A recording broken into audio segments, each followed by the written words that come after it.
Good evening, good afternoon, where you are in the world. Apologies for being a bit late. Technical problems, as we all know, happen sometimes. But great to have so many people in the chat. Great to have so many joining yesterday as well, and for the recap and the preview. But stage 13 is the one we're looking at now. It's 10.9 mountain time trial. We've seen plenty of riders already set off. We're quite a bit away until we get the big guns, but after yesterday's absolute dominance, I think many people are starting to realize that it's going to be not a rivalry, not a classic potentially in terms of going down to the wire. This is going to be a domination in terms of a performance. But great to have you all here. Maybe I'll make this a bit less noisy as busy. But we can see there that was Jonas Vingegaard after yesterday's stage, absolutely drenched in sweat, drenched in the suffering, and we'll see if he can bounce back today. That is the big question as well. But yeah, Tadej Pogacar, absolutely destruction yesterday, absolutely incredible to see. Great to have 100 people in the chat. Let us know where you're watching from as well. The next rider to start, who have we got? I think it's Pablo Castrillo, the signing from Kern Pharma, two-time stage winner of the Vuelta a España last year, and we'll see what he can do. Obviously, we'll go through the fastest time set right now. At the finish, the fastest time, I think it's Luke Plapp by quite a way. Luke Plapp, 24 minutes and 58 seconds. Absolutely incredible ride by the Australian national champion, and we'll see if he's going to be able to keep that all the way to the finish, essentially. Well, to the finish of the stage. I think a top 10 is probably going to be on the cards. Maybe he's been one of those riders. We hear this a lot when we talked about, well, if anyone's were following the channel back then, when we talked with Ignactas Konovalovat of Groupama FDJ, he said exactly this. Sometimes teams, they save riders for specific time trial efforts if they have a bit of a better rider who is a bit more specialized in that event. They might just save them for a few stages and then do it. What I mean is they could maybe have given Luke Plapp an easy ride for the last few days, not helping out. I mean, Jaco Aula, they haven't got a GC rider right now. Unfortunately, Ben O'Connor dropping out of that. They've very much been stage hunting since that kind of imploded with Eddie Dunbar as well. But yeah, we're seeing Lenny Martinez as well. He's about 6 minutes into his ride. He's got 7 kilometers still to go. Obviously, a bit of collapse yesterday. That was absolutely heartbreaking. We were thinking he was going to be on for maybe 5 or 6 points. And then in the end, 16 points. And then in the end, it was 0 points to his account in terms of that polka dot jersey. Anthony Torgis is coming up towards the finish as well. A man who has been up there in the intermediate sprints. We'll see if he's going to play a part later on. Of course, he took a stage win last year. Definitely is going to be involved in that breakaway on stage 17, you would think. And maybe also be in the pointy end when it comes to that Paris stage. I will actually get you a video of the Paris stage. I am so close to Paris, so might as well do that. Might as well. But Anthony Torgis, yeah, Total Energies not quite having the best tour. Obviously, they've been very aggressive, which is good to see. We also have the big story of Lotto and Intermarché potentially merging. I mean, that is, yeah, for many people, that's not a happy story. But for me, it's quite an interesting one because what happens with, so there are going to be two teams that are merging, and obviously Lotto are moving up in the World Tour, back up in the World Tour. And then you have the other ones moving, well, Intermarché are not moving down. They're not getting relegated. But yeah, what happens to the second spot? There is rumors that it's going to be bought to the highest bidder. And then obviously Q36.5 with all the money are going to try and get that. So we'll see. It's definitely an interesting situation, a working dynamic situation to say the least. So what are we saying as well? What time did Tadej Pogacar end up doing? I actually have that. Let's get that on screen as well because I actually have that. I think I put it in the recap yesterday. But Lenny Martinez in the polka dot jersey, we're seeing him doing everything he can. There are points available, I think, at the end for the polka dot jersey. that polka dot jersey, I think it is right now being owned by Tadej Pogacar, so I don't think it's actually his jersey right now, unfortunately. But Lenny Martinez, we'll see. He had a bad start to the race as well. And bit of a shame to say the least.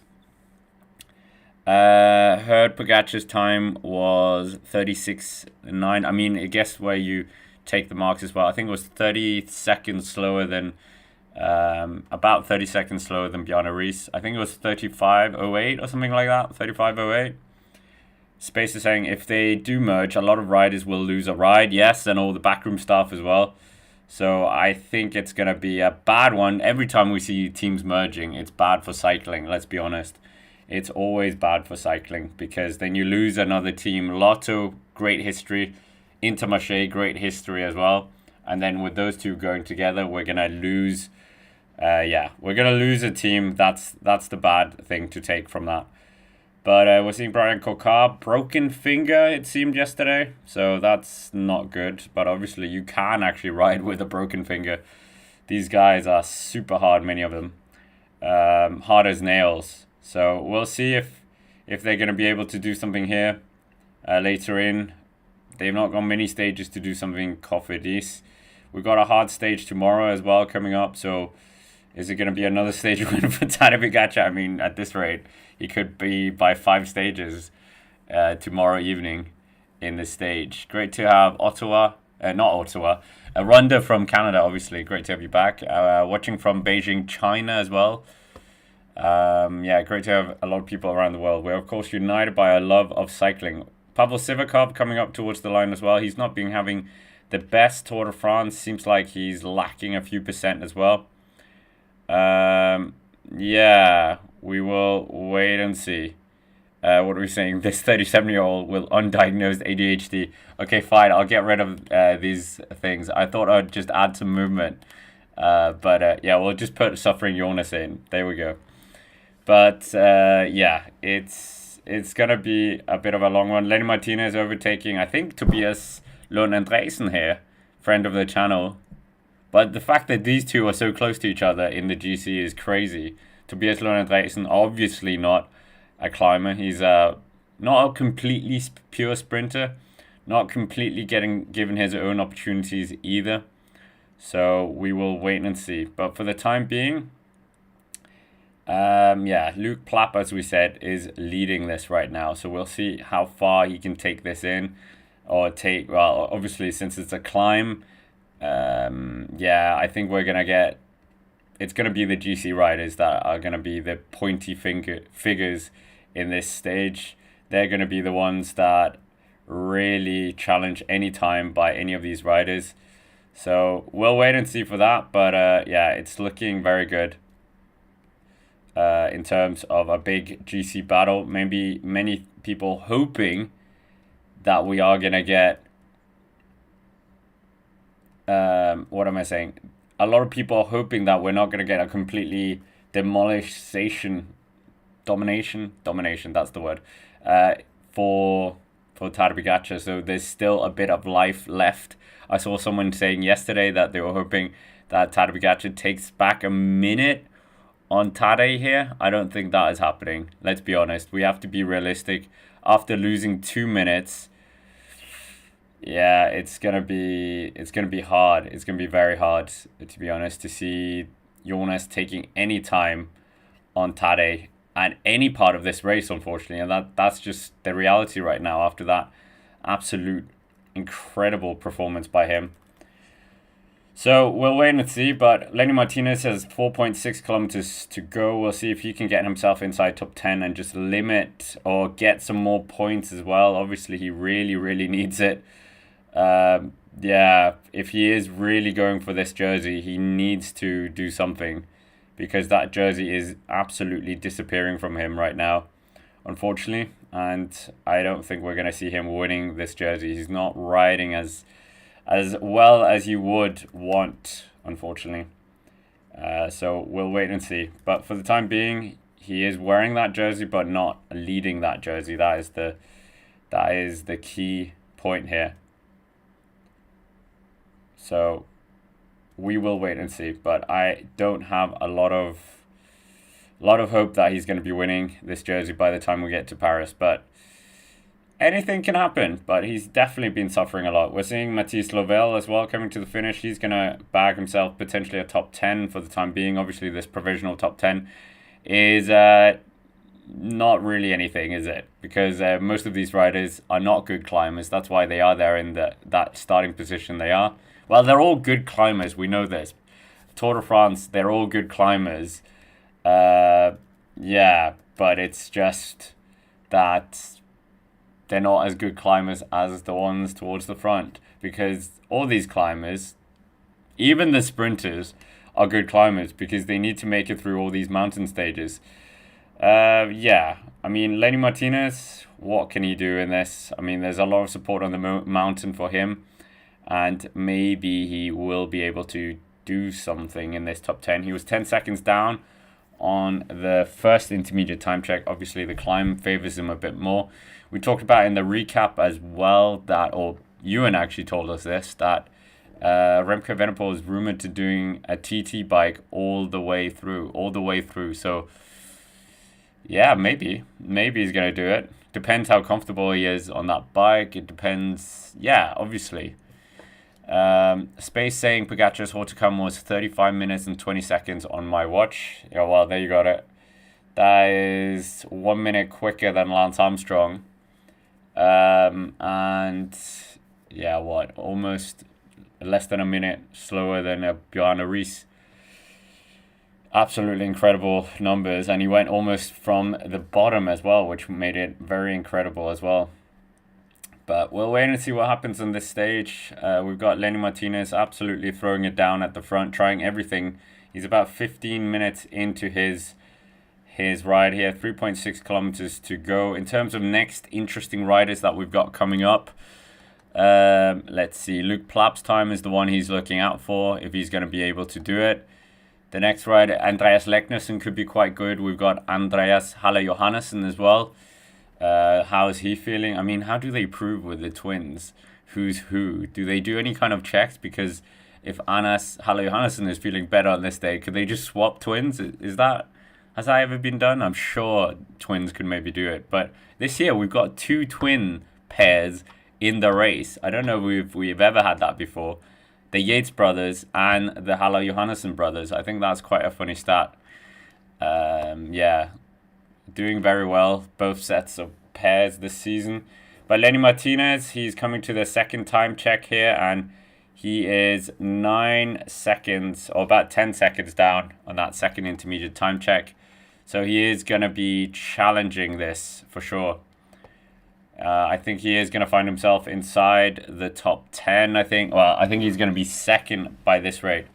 So he's gained about 0.4 seconds since the time check 1 and time check 2. So, yeah, he needs to ride a bit quicker if he's going to be able to overthrow Luke Plapp in the current hot seat. Riders to come, Gianni Moscon and Brent Van Moer, former world time trial champion Tobias Foss. Maybe this will be up his street if he's allowed to ride for his own chances. Swiss national time trial champion as well, Mara Schmidt, he's coming up. And we've got Ion Izagirre. Why do I feel like Ion is actually a good TT rider? Maybe I'm completely wrong here. Let's see. Best result for him. Well, there we go. Winner, 2016.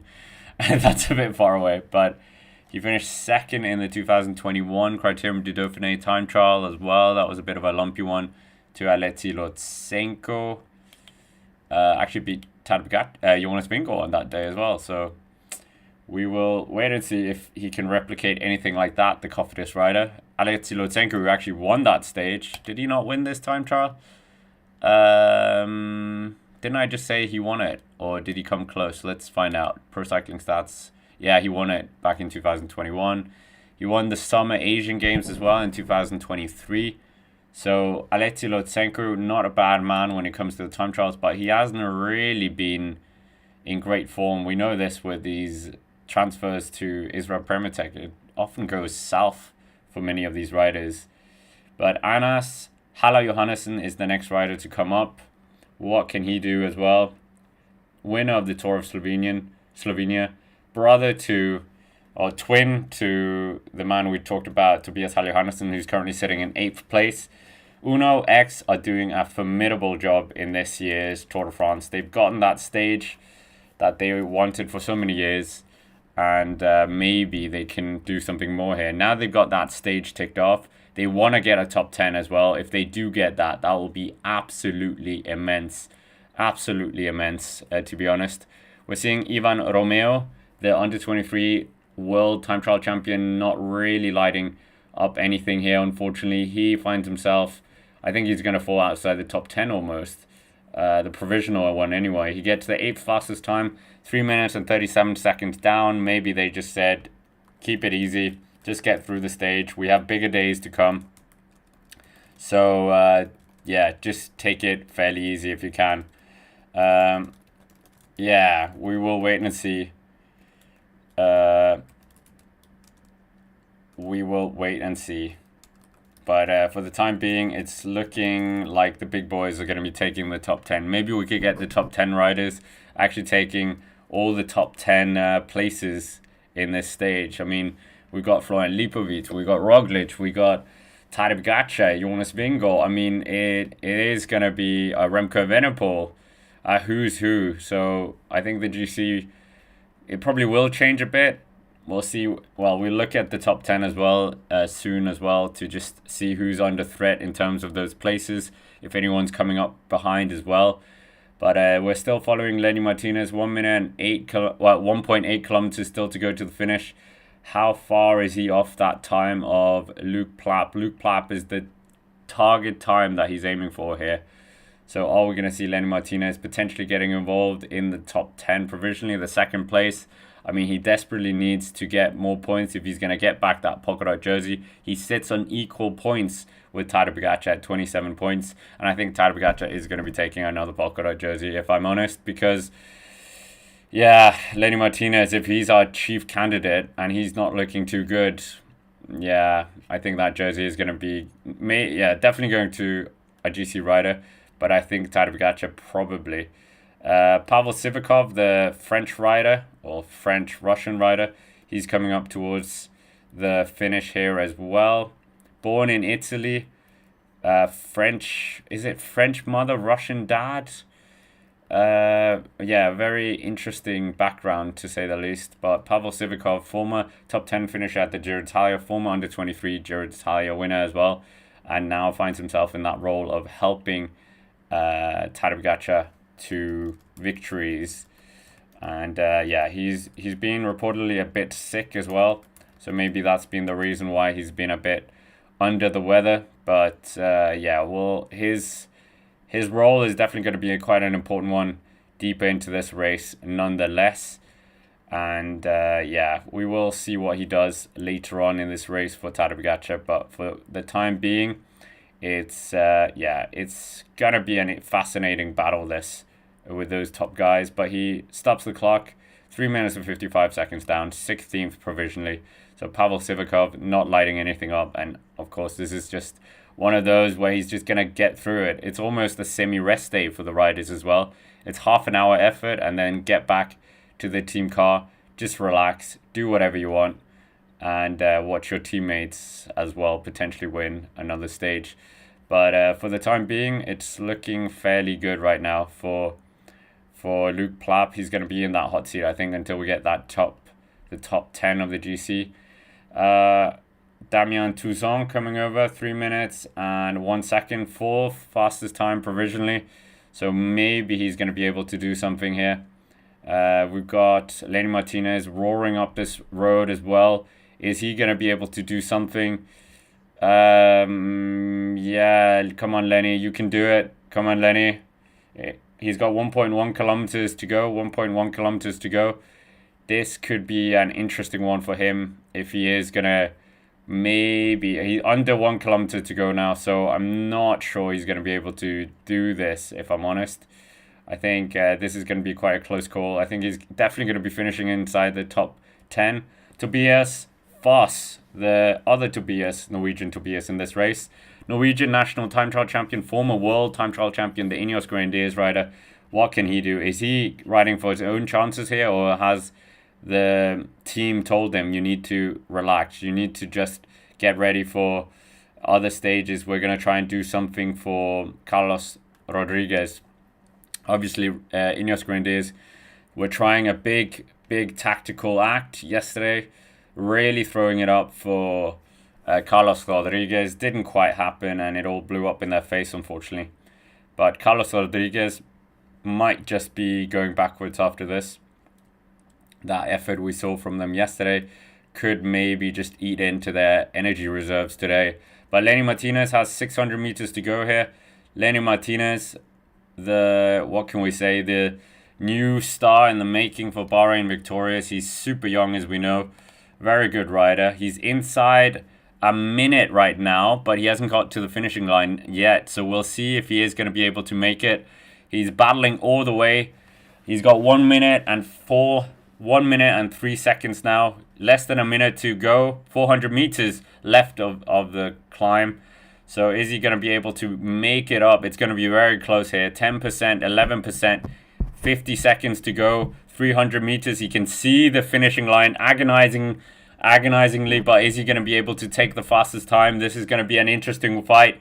265 meters. Come on. Ale, Lenny. Come on. He's battling with everything. He's doing his best Thibaut Pinot impersonation. Rocking side to side. 30 seconds to go. He's got 250 meters. 230 meters. Inside the last 200 meters to go, and he's still got 20 seconds. He's going to have to pull out a bit of a Usain Bolt effort if he's going to be making it. 17 seconds, 16, 15, 14, 13, 12, 11, 10, 9, 8, 7, 6, 5, 4, 3, 2, 1. Oh, he's outside. He's outside. Lenny Martinez agonizingly outside the time of Luke Plapp, and Luke Plapp will breathe up with a bit of ease there. Lenny. That was close. But good effort by him. Good effort. I wonder, they probably have the Mountains jersey points based on from the bottom to the top. So we've seen this in the past. But yeah, wow, outside by a lot. 23.5 seconds. That was looking like it was going to be interesting, and then kind of just blew up in his face a bit there. So bit of a shame there. Bit of a shame. What could have been for Lenny Martinez? Wow. Lenny Martinez wearing that polka dot jersey, obviously not leading that classification. We'll talk about that as well. But yeah, Lenny Martinez doing a good job just to, try and do something. And I mean, I think we have recon actually of Jonas Vingegaard. So we'll try and get that on screen. We'll give you something more interesting to look at. So courtesy of Visma Lisa Bike. Bit of a recon at the start of the day. We'll see if that will actually help them in the end. But Lenny Martinez, good effort by him. Really tried, but just not able to, unfortunately. Just not able to. So close. But for the time being, we're just looking at Chris Nederlands here. Chris Nederlands, what can he do? That remains to be seen. Maybe he can do something good here. Nederlands. I mean, we haven't seen much of him, the Latvian rider for Israel Premier Tech, but yeah, maybe he'll be able to pull something out of the bag later on. But for the time being, 1 minute and 25 seconds into his ride, 10 kilometers left. Don't think he's going to be lighting up anything with. We're looking at potentially, who are we looking at? Tobias Foss. That's the guy we're all thinking, maybe this could be the guy to test that top 5, the provisional top 5. So we'll wait and see. But for the time being, it's looking very good for many of these GC riders. I think they are going to be the ones setting the fastest time. So yeah, we'll wait and see. But yeah, it looks fairly good for many of the riders. I think for the top 10, I think they are going to be the ones doing something here. But for the time being, that was the wrong media. But are we going to get a stage win from Tadej again? I mean, he was 16 seconds away from Remco Evenepoel. So could well and truly happen. Pablo Castillo, he's got 1.6 kilometers left, the Movistar rider. What is he going to be able to do here as well? We'll wait and see. Pablo Castillo, very good rider as we know. 2-stage wins of the Vuelta a España last year. That was very, very good. But yeah, great to have so many people subscribing as well over the last few days. Welcome, welcome if you are new. Of course, we got videos coming out on the rest day as well. We got the Cycling Day and Extra channel where we do the recap and the preview of the stages. And we should have Jens Vogt back for the rest day as well. So that will be very insightful. And we'll also have the action channel coming out of hibernation tomorrow. So that is always interesting. But 7.2 kilometers left for Tobias Foss. Tobias Foss, friend of the channel, I guess. He's been on the channel a few times. Super nice guy. Finished 9th in the Giro d'Italia. Won the Tour de l'Avenir. Multiple national champion on the road and also in the TT. I think he's double national time trial champion right now. And I think we need to get a new poll as well. But great to have so many people in the chat. Let us know where you're watching from as well. But Jonas Vingegaard, is he going to be able to do it? Is he going to be able to fight back? That is the big question today. Are we going to get a stage win from him in this tour at all? Or is Tadej Pogacar absolutely going to sweep everything up?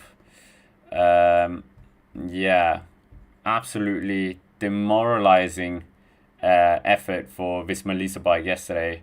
Jonas was about 30 seconds down on his best effort, and I think it is crazy there the times they were doing up the Hautacam anyway, because it was such a fast day through the whole day. So yeah, absolute monsters, aerobic monsters, that's what we can say. Great to have Eric Brown and Ronda as well. Great to have so many people around the world and many of our regulars as well. I see you, Paul. I see you, Space, obviously. John Kelly. I think we had Jay as well back in the chat. That's great to see. And Hung Lee with Patrick D. So, and Alexi as well. Many regulars coming back, and that's very good to see. So I'm not completely talking out of my behind. But Lenny Martinez, what could have been for him? So close, to say the least. That could have really been something. And yeah, he's desperately going to have to defend that Mountains jersey in that third week. He's level on points as of now with Tadej Pogacar, but I don't think that's going to be keeping by the end of today. I think Tadej Pogacar is definitely going to be in the top 3 positions for sure. Let's be honest, that is definitely happening. But 800 meters to go for Pablo Castillo. What can he do? He's really just thundering up this climb as well. He looks like he's not taking it too easy, so maybe he is looking to do something. But we'll wait and see. This is looking very interesting for Pablo Castillo. I think he is outside the time of Luke Plapp already, unfortunately. But yeah, he is going pretty well. The second time check, where was he there? Actually, I lie, guys. Sorry, he wasn't in the top 10 for the second time check. So yeah, I was a bit wrong there. But they are giving Pablo Castillo a lot of time, TV time. Who have we got next? Clément Champignon, who we've not really seen too much of in this race. He's the next rider to start for XDS Astana. We got Mark Hirschi coming up shortly as well. Valentin Panepantra. He's not going to be doing an effort here, let's be honest. He's going to be conserving his energies for Remco Evenepoel for tomorrow's stage, because tomorrow's stage looks quite beefy as well. But yeah, we will wait and see. 4.6 kilometers to go for Anas Halle Johannessen, one half of the Hallesen brothers. Oh, Halle, what am I saying? Halle, Holland, well, Halle Johannessen, there we go, the Halle Johannessen twins. But yeah, for the time being, it's looking very good here. And obviously earlier, because there's a few more people now in the chat, we were talking about the merger of Lotto and Intermarché. That seems like it's going to happen. This will be absolutely insane if it does. Rumors that Biniam Girmay is going to leave the team. Obviously, there's an Arnaud Delis in there as well. It's a Belgian team, so obviously maybe that's going to happen. But think about that. You're trying to battle through the Tour de France, and then during this, your team is merging with another team. Very, very bad news for the sport. Interesting story, because that spot. If they do merge, there is going to be a second World Tour spot, and that might be going to Q36.5. So we could see Tom Pidcock returning to the Tour, or to the World Tour next year already. Clément Champusson, as we said, just getting off the start ramps here. Not a lot of riders going with a TT bike. I haven't seen a bike swap either. And yeah, obviously bike swap, what does that take out? It takes, 20 seconds out of you maybe? Can you make that up in this short amount of time? Yeah, I'm not quite sure. But we're seeing the beautiful top here of Peyresourde, Peyregoud, not Peyresourde. But yeah, the beautiful mountain ranges here, obviously the Pyrenees. 11 minutes and 15 seconds now for Tobias Foss. He's 5.3 kilometers into his ride. The Norwegian national time trial champion, very good climber as we know, did do a bit of an effort for Carlos Rodriguez yesterday. They really tried Ineos Grenadiers, and yeah, obviously we're very critical of the team's tactics, but I mean, they're trying at least. You have to give them plaudits for that. But inside the last 5 kilometers of this climb for him, he's on at 8%. We'll see how he goes. And he is a very good climber. Former top 10 finisher of the Giro d'Italia. Former Tour l'Avenir finisher. A winner, not even finisher, winner.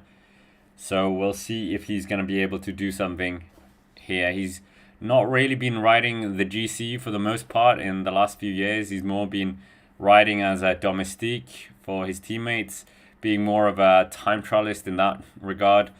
And yeah, maybe he's going to be able to do something. So we'll see. But for the time being, 4.9 kilometers still to go. Next ride is to come of intrigue. I mean, Aina Rubio is coming up, but he didn't look too good yesterday.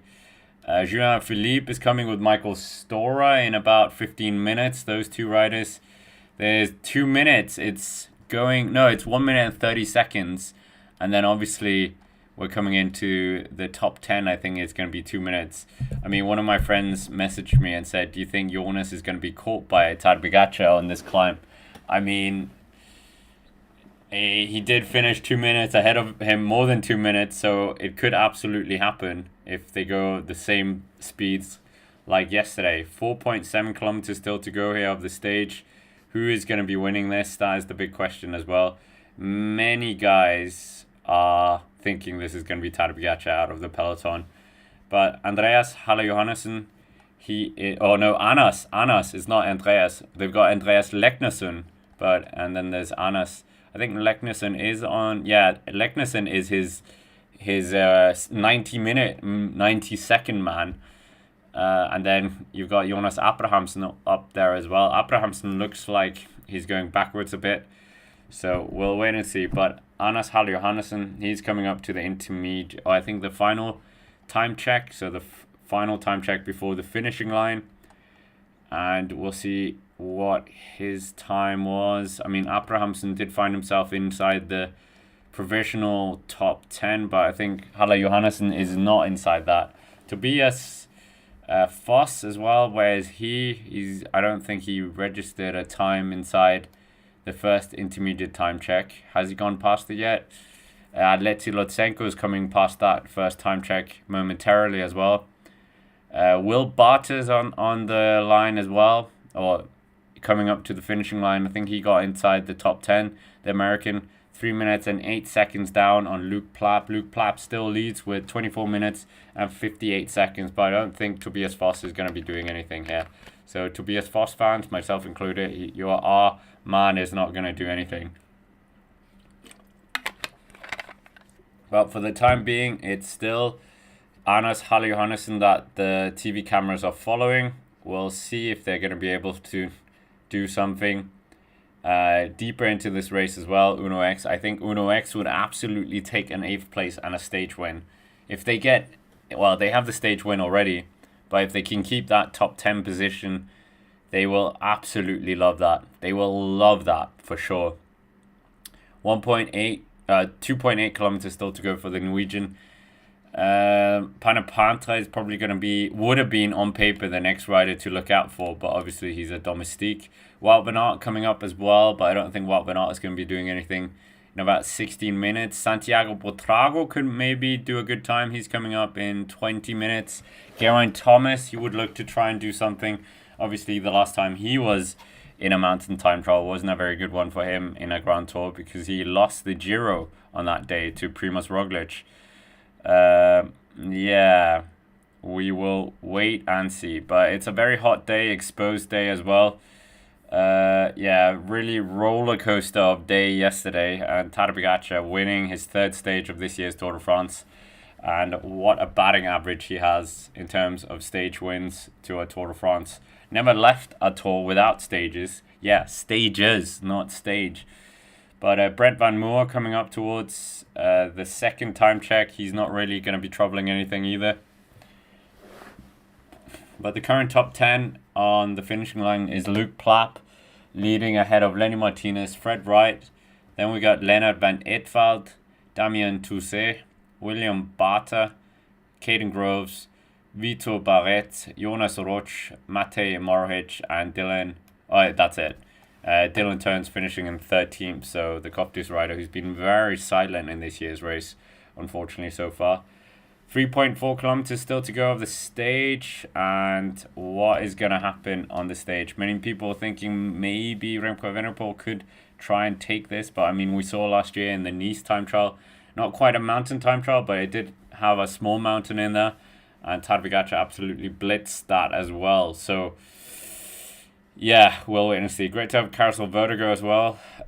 Just checking in before I go to the ice rink for some summer hockey training. Well, that's good.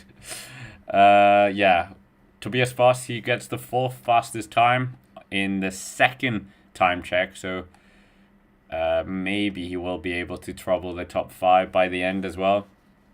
Valentin Panapantra signing jerseys at the start. That's very nice of him. So we will wait and see if he's going to be able to ride for his own chances here, or if it is just, yeah, he's riding for someone else. So we'll wait and see. When is Jonas Vingegaard riding? That is what's being asked as well by John in Danish. Let's see. Vingegaard is going to be a bit of a way. He's the second last rider to start. Obviously moving up in the GC. He starts at 5:03.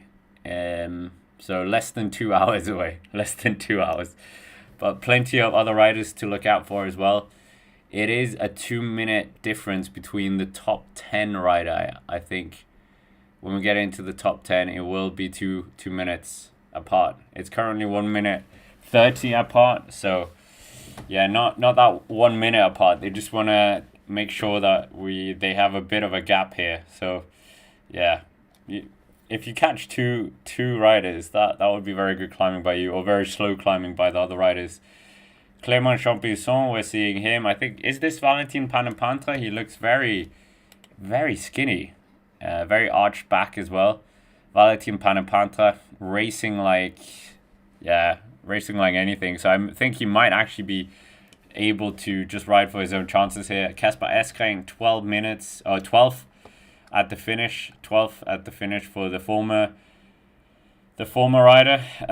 Carousel Vertigo, did Brian Coquard ride? Yes, he did. The man with a broken finger yesterday, as we saw. Great to have James as well, enjoying from San Antonio. Thank you for being back in the chat. And yeah, we have had Brian Coquard. These guys are hard as nails. They are absolutely hard as nails, these riders. They know it's the biggest race in the world, and even if they have an injury, a lingering injury, they will just keep riding on. So who have we got we're looking out for? Marc Soler, we were looking out for him as well, maybe. I don't think any of the UAE guys are going to be riding for their own chances. I think they're going to take it as easy as possible. Just rest into this. Take this as a bit of a rest day effort, and then they're going to be ready for battle tomorrow. But Narvaez, what an absolute engine he was yesterday. I think one of the best signings. Yeah, let's do that as well. What has been your best signing of this year's World Tour as well? Or the Intermarché merger. Let's go for that. So anyone who doesn't know, is the Intermarché and Lotto merger a good idea? Yes or no? So the two teams reported by Sporza are apparently going to be merging. So one spot is going to be up for the highest bidder on the World Tour, and the other spot, obviously, because Lotto is moving up, is going to be them. So yeah, we'll wait and see how that plays out. Many riders are going to be let go. So I think it's the Intermarché side that is going to be a bit worried. So yeah, it looks more like it's Intermarché merging into Lotto. So what is that going to be called? Lotto Intermarché, is that what the team is going to be called? But yeah, very worrying for many of the riders, the backroom staff, etc., etc. 8.9 kilometers still to go for Valentin Panepantra. What is he going to be able to do on this stage? Very arched back here. And really just trying to get as aerodynamic as possible on his road bike. Obviously, they have a few kilometers of flat, or sort of flat, and then the climb starts up to the Perigord. Right now we're seeing Jonas Abrahamsen. He's coming into the finishing line outside the top 10 for him. So he's not going to be troubling the provisional top 10 or provisional top 15. But for the time being, yeah, we're going to see Andreas Leknesson come as well, and Anas Hala Johannesson. Those are the next two riders, both from Uno X. So the Uno X riders pretty close to each other, but maybe that's because they've been riding together in the Gruppetto and stuff like that. So yeah, we're seeing many of these riders wearing ice packs as well at the bottom. So yeah, who is going to be top today? I don't think Tudor Pro Cycling, let's be honest. Tudor Pro Cycling, they have really been trying. They've got a lot of former World Tour riders. Michael Storer has been up there as well. But yeah, I mean, he did just finish 10th in the Giro as well. So he's had a good season so far. Ewan Cosneo is the next rider for Arkea B&B. We'll see what he can do. Arkea, obviously, bad news for them as well. Kevin Vauclain seems to have agreed terms with a team. I think it's Ineos Grenadiers. So we'll see how he does as well. Ineos Grenadiers, they're saying that he's going to be a bit of a Geraint Thomas replacement. But Ion Izagirre, we're following him on the road as well. 3.4 kilometers still to go for him. What is he going to be doing today? That remains to be seen. He crosses the line 4th fastest on the second intermediate time check. So he just pushes Tobias Foss out of that position. He's 1 minute and 13 seconds down. Or actually further. Is this right? 1 minute? Yeah, 1 minute and 13 and a half seconds.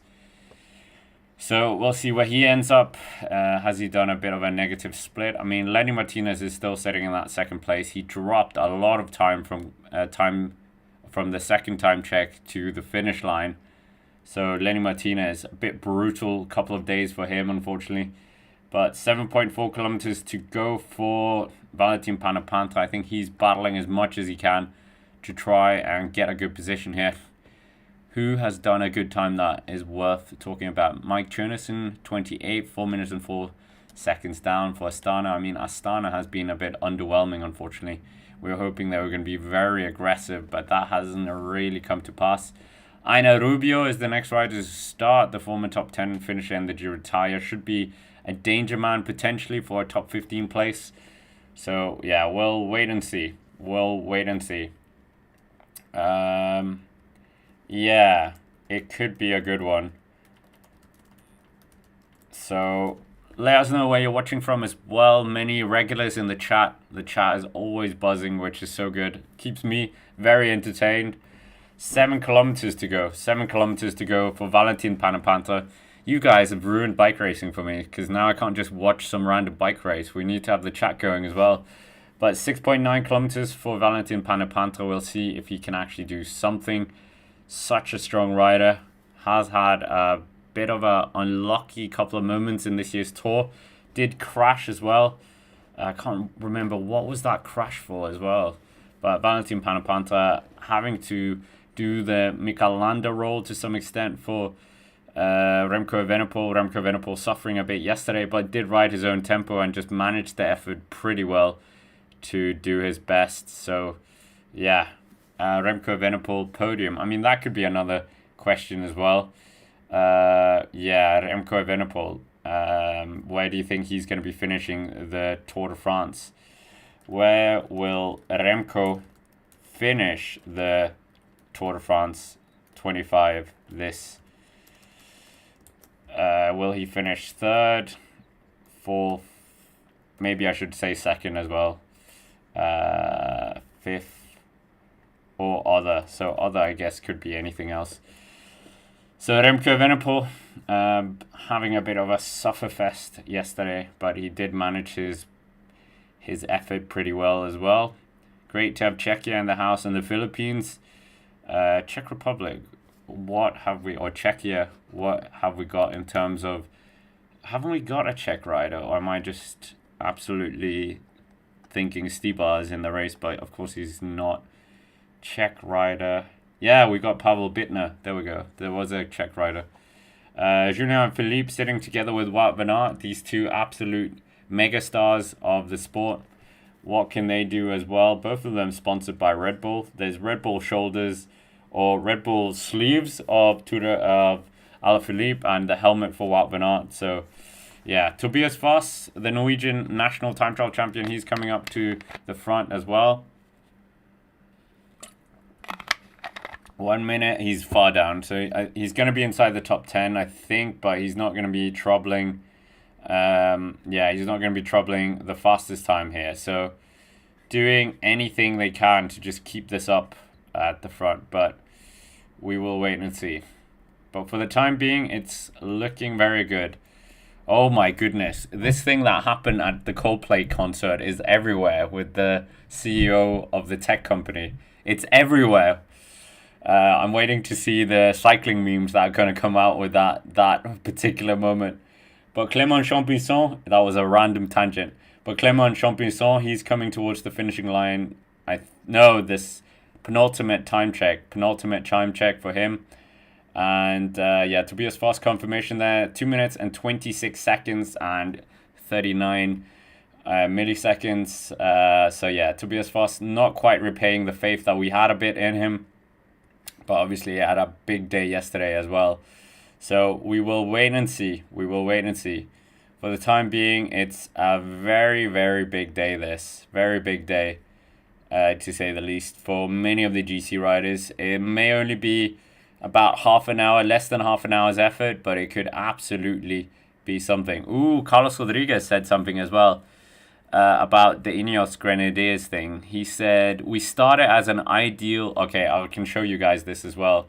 So this was the Ineos Grenadiers.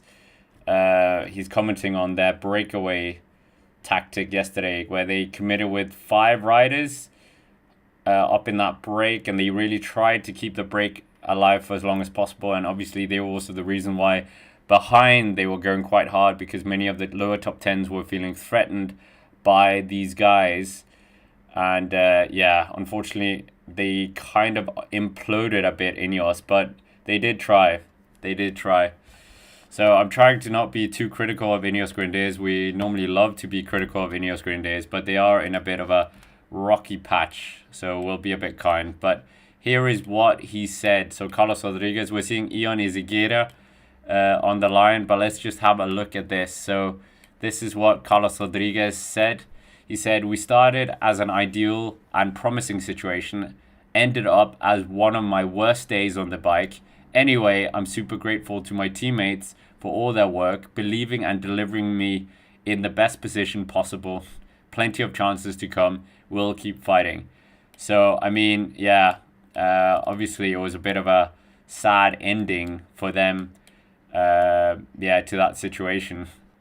And, they tried, but his message there kind of suggests that they're going to go for breakaways from now on. I don't think we're going to see them in GC. We'll talk through the GC as well in a bit.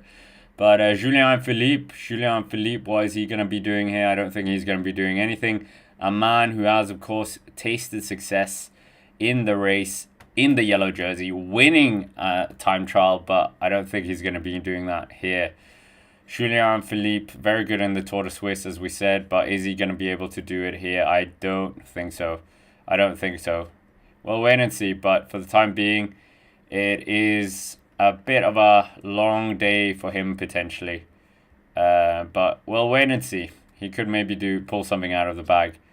Julien Philippe, very good TT rider on his day.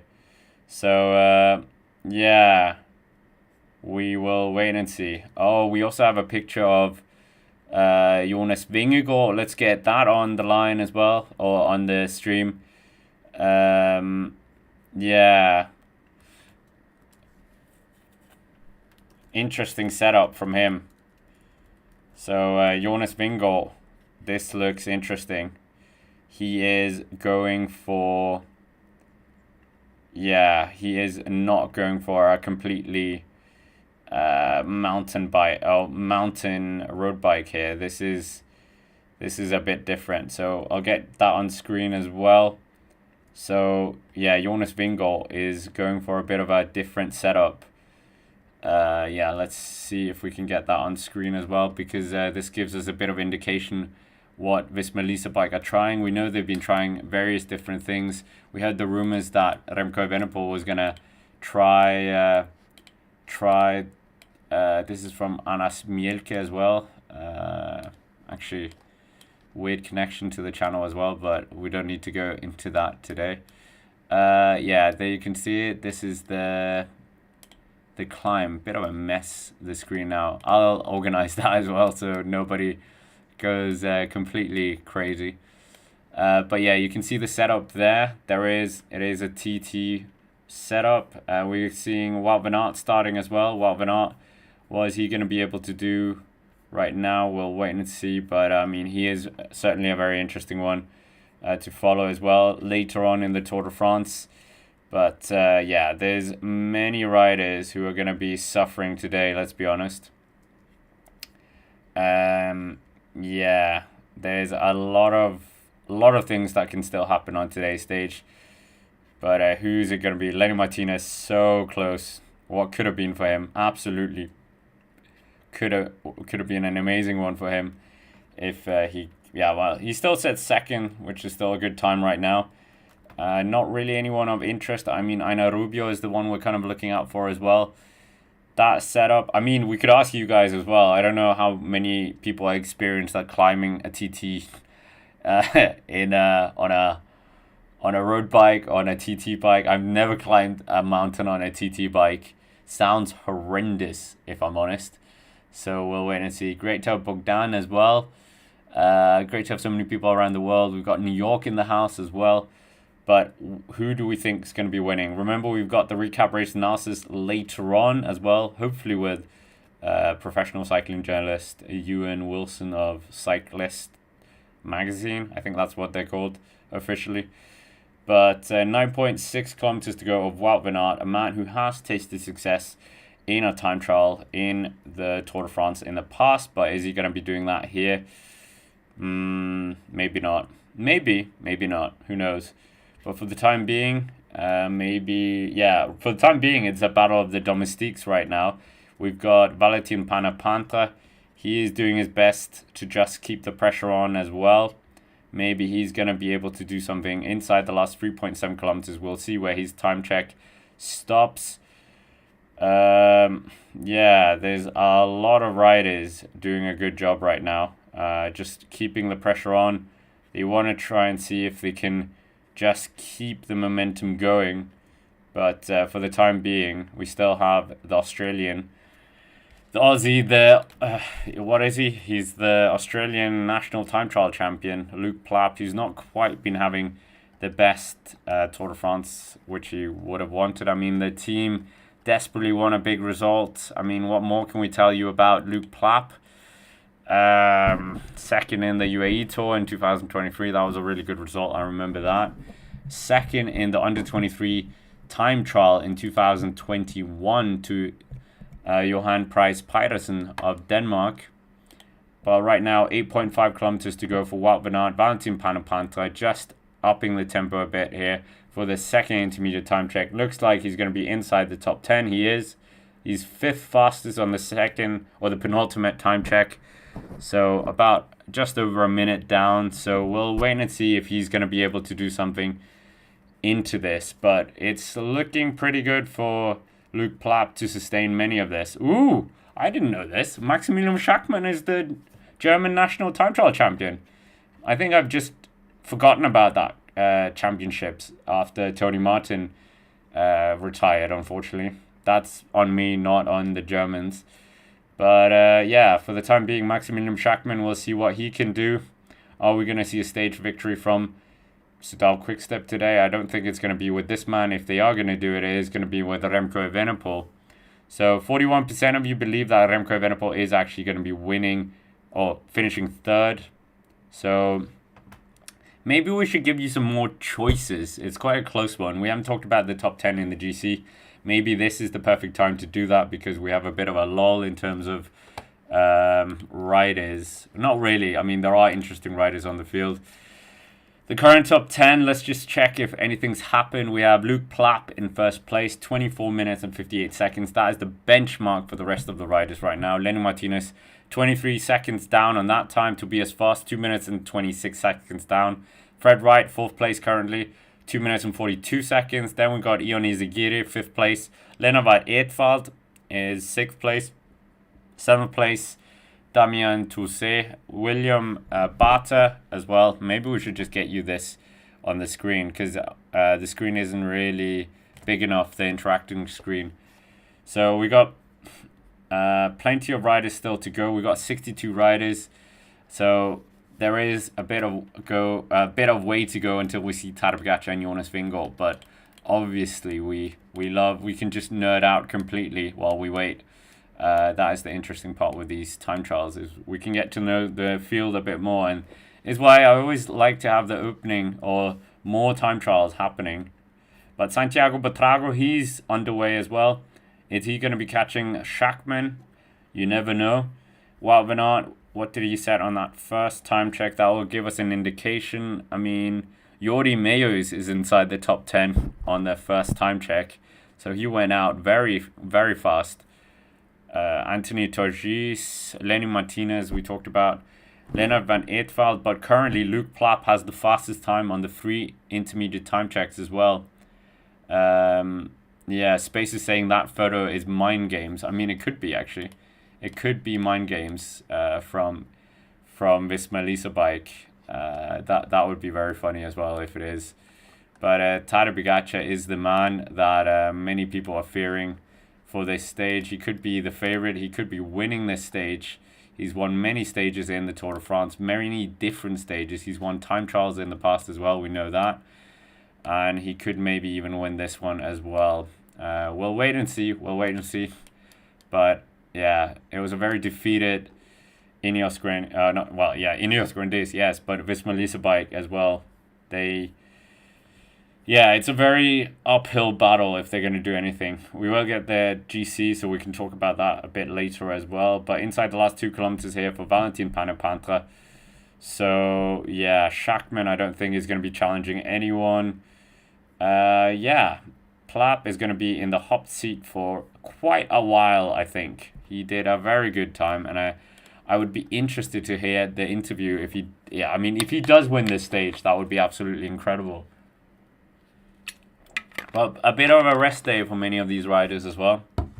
Scott McMillan as well saying, remember being of the Tour, the men's Cofidis had their bike stolen. The Cofidis women had their bike stolen a couple of days ago. Oh my goodness. What bike are they riding? Not Van Rysel, that's AG2R. What are they riding? They are riding... Help me out, chat. Someone can tell us. What bike are they riding? But apparently a very good bike because it keeps getting stolen. I honestly don't understand why teams don't just put down, pay a couple of bounces overnight. What is a night? It's like 8 hours. 8 hours times, what are they earning? 20 euros. That, or maybe more, let's say 30 euros for 2 men is substantially less money than having to replace all your bikes and all that admin faff as well. So yeah, I think what are we saying as well? There was some other talk as well. Stage 14, who will win? Who will go in the break for the... Oh, for tomorrow. There we go. I was like, in my head, I was like, is this stage 14? No, stage 14 is tomorrow. To the chat and the Dane, maybe some stage 14 predictions before we get to the men that matter today. We'll see. No guts, no glory ride for Roglic, Visma Lease Bike Compact potentially. My predictions are in the preview video coming up on the Cycling Dane Extra channel later today. So be sure to ridicule them as much as possible. But yeah, we'll wait and see. Great to have Brian as well from the Bronx in the chat. Great to have so many people in the chat while we're saying as well. Lawrence, you think Platt prediction of 23 minutes and 45 seconds winning time is a good one?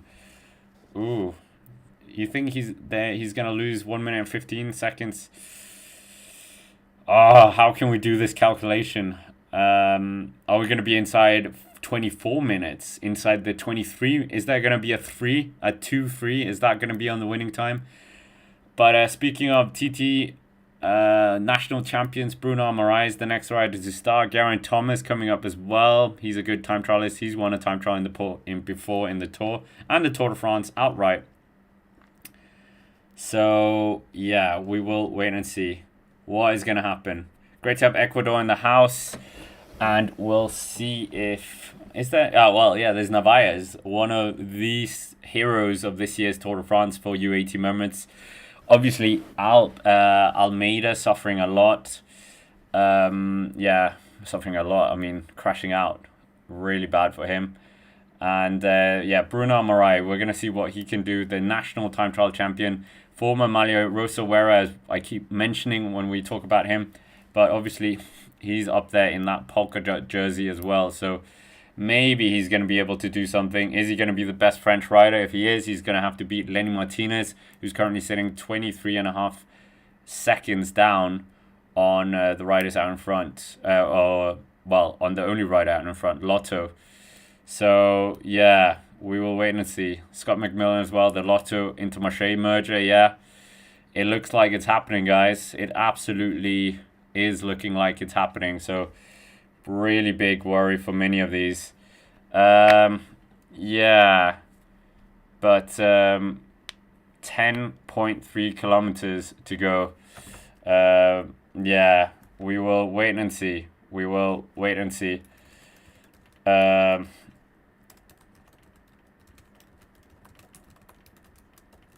Valentin Panapantra just pushing on.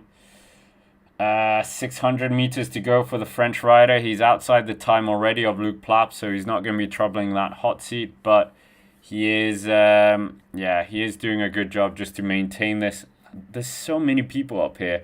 I'm always interested how these guys get up mountains, because normally I would try and ride up this and be ready where it is, but is there a car park? I mean, this road looks very sparse for...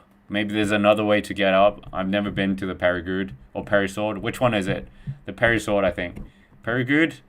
Périgord, there we go. But for the time being, we're seeing Valentin Panapantra coming up towards the finishing line. He's maybe just going to get inside the top 5. He's for sure going to be inside the top 10. But where is he going to be finishing? That is the big question. Clément Champinson getting third fastest time as well. So a good ride from the Astana French rider. 1 minute and 22 seconds down on Luc Plapp, but Valentin Panapantra, next rider to finish. Is he going to get inside the time of his countryman? Maybe. It's saying that he's currently... Well, maybe not, actually. I don't think he is going to get inside the time of Clément Champinson, but he's definitely going to get inside top 3, I think. Top 5? Top 5. Maybe top 5. Bruno Amarai, he's going fast out. He's got 9 kilometers to go. No time trial setup for him either. We've not really seen that time trial setup in terms of TT bars or a full-on time trial bike. But, I mean, climbing on a time trial bike is certainly not the most comfortable thing, I think. So, we'll wait and see. But 8.8 kilometers, he's really flying down this road here. I don't know if a TT bike would be good right now, but 8.6 kilometers to go. 8.6 kilometers to go. Frank Vandenbroek, the man who finished second on the opening stage last year. He's the next rider to start. But Valentin Panapantra, he's going to be coming over the line any minute now. It looks like it is just going to be fifth place. 2 minutes and 20 seconds down. So averaging 24 kilometers an hour. Very, very lean, this guy. Pure climber, to say the least. Taking a stage win in the Giro last year. But his first Tour de France with Soudal Quickstep. So, yeah, we will wait and see. Julien Philippe as well. He's on the road. Aina Rubio getting the third fastest time on the penultimate time check. So maybe he can do something. Michael Storer coming through the penultimate time check. 11th fastest. Doesn't look like he's too bothered about this. Macho Bogado is the next rider to start. We've got Axel Laurens coming up as well, but I think the Ineos Grenadiers riders are absolutely just going to take this very easy.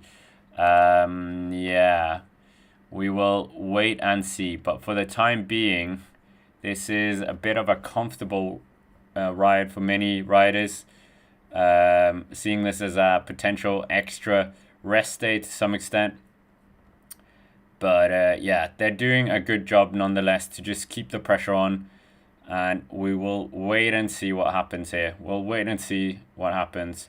But for the time being, it's looking very good for Bruno Amarai. What can he do? He's getting a lot of TV time, obviously, because he's French. Yeah, and maybe he can get something out of this. But Julien Philippe coming up to that second time check. He's 50 seconds down. And doing a pretty good ride, I have to say. Pretty good ride from him. So we'll wait and see what he can do. Great to have over 1,000 people in the chat. Don't be shy. Get involved in the chat. It's a very, very friendly chat. A very good chat. And yeah, we are, of course, going to do every single stage remaining of the Tour de France. And on the rest day, we're going to have some interesting videos. Not on the, well, maybe on this channel, I think. Maybe. But on the Cycling Day and Extra channel and the Cycling Day podcast for sure. And the Cycling Day Action channel as well. I'll try and show you guys a bit of the tour stages in person. But 3 kilometers to go for Julien Philippe, doing a very, very good ride.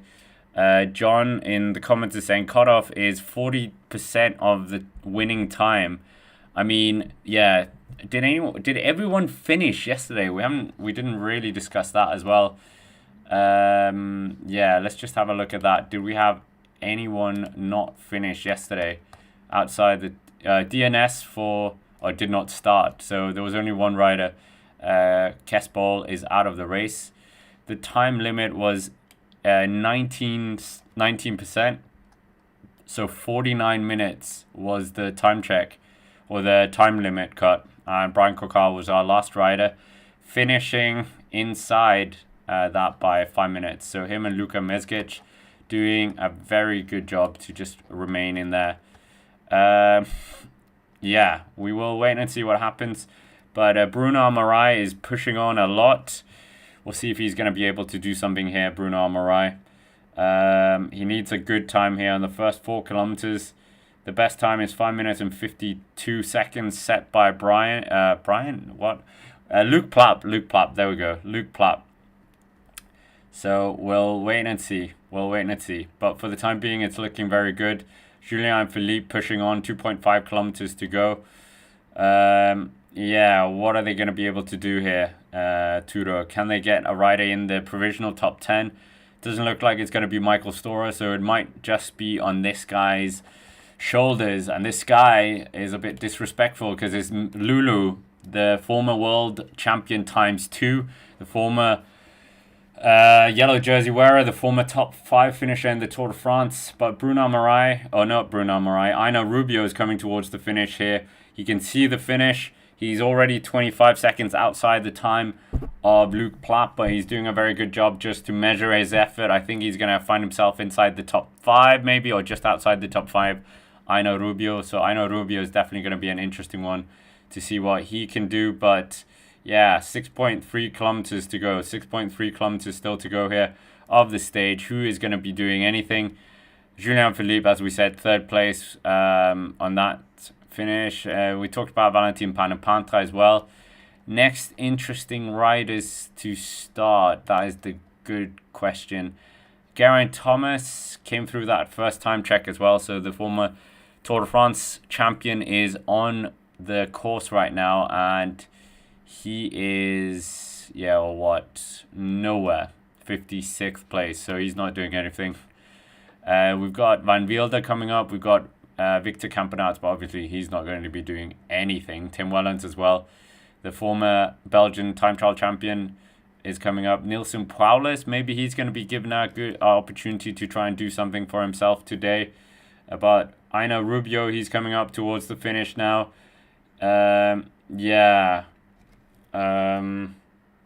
We will see. But Aina Rubio crosses the line, fourth fastest, 1 minute and 44 seconds down.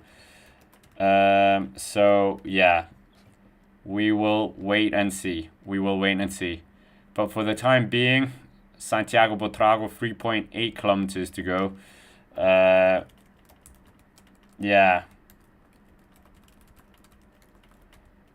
We will wait and see. But this is very much an interesting situation for many of the teams.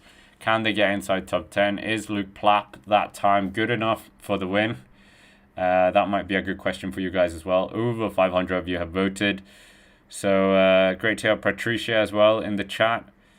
And let us all know where you're watching from and who you think is going to win. Is it Tadej Pogacar? Is it Jonas Vingegaard? Is it someone else? But what were we going to ask? We were going to ask, where will Luke Plapp end up today? Obviously, he's leading right now. So is he going to win? Is he going to finish second? Is he going to finish third? Is he going to finish fourth to 10th? Or is he going to finish outside? Actually, I should have done the outside as well, but oops. So there's no other. So that was a mess up by me. Oopsies. But Tour de Pro Cycling, they're coming up with some of their riders towards the finish now. And it looks like we are going to get a bit of a showdown between Jonas Vingegaard and Tadej Pogacar once more. Many people saying that maybe we could get Tadej Pogacar catching Jonas Vingegaard. I mean, if that happens, that would be crazy. Absolutely crazy. Absolutely crazy. And then the whole race is going to turn upside down. It's not like track. If you get lapped, then you have to leave the race. What are we saying as well? Time limit of the time trial has been increased from 33 to 40%. So that's quite funny. So Pogacar going at his limit for putting Milan out of the time limit and win the green jersey, not a valid race tactic anymore. So obviously that green jersey is a bit of a crazy one this year. Macho Van Poel, is he going for it? Tadej Pogacar is very much in the running for this, courtesy of that change of coefficients for some of the stages. And Jonathan Milan, and there's not really too many sprint stages left. That final one in Paris, that's always a guarantee win for the riders, is not going to be one this year. So, wowza. But Bruno Amarai, we're following him. It looks like he's going to catch a Movistar rider. He's about 9 seconds down on Luke Plapp, they're saying right now. So who do you think is a better climber? Is it Luke Plapp or is it Bruno Amarai? I think they're very close. And apologies for messing up the poll. I forgot that we only have 4 options. He's going to catch his minute and a half man here, it says. So we'll wait and see if they're going to do something. Time trial stages, only stages. How can we calculate how good these overrated cyclists really are? Vingegaard, Indurain, Anquetil, Pogacar beat 180 riders, many minutes time trial stages. Shows how bad 180 riders. Obviously, many of those riders are riding for other riders. Many of them are sprinters, etc. So, they have different. What are we saying? Different motives, different targets as well. If you're new as well, why not hit the subscribe button? And right now we're going to see Tim Wellens. Tim Wellens is the next rider to start, the former Belgian national time trial champion. What can he do in this race or in this stage? Is he being allowed to ride for his own chances, or are they saving him for tomorrow's stage? They are, I think, going to be very much on their defensive tomorrow potentially, or maybe they'll just go absolutely ham as well. We'll wait and see. But for the time being, I think this is Julien Philippe coming up towards the finish as well. He is going to be inside the top 5. I think he's doing a very good job. He's outside the time of Luc Plapp. You can see the finishing line.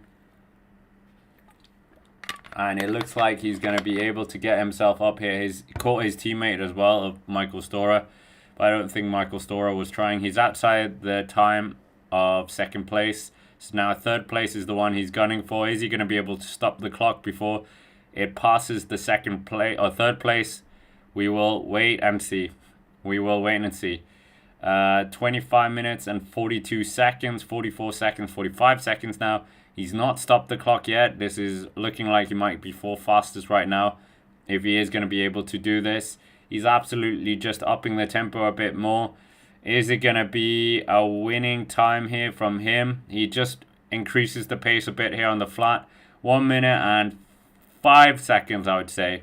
So he's the 3rd fastest time provisionally.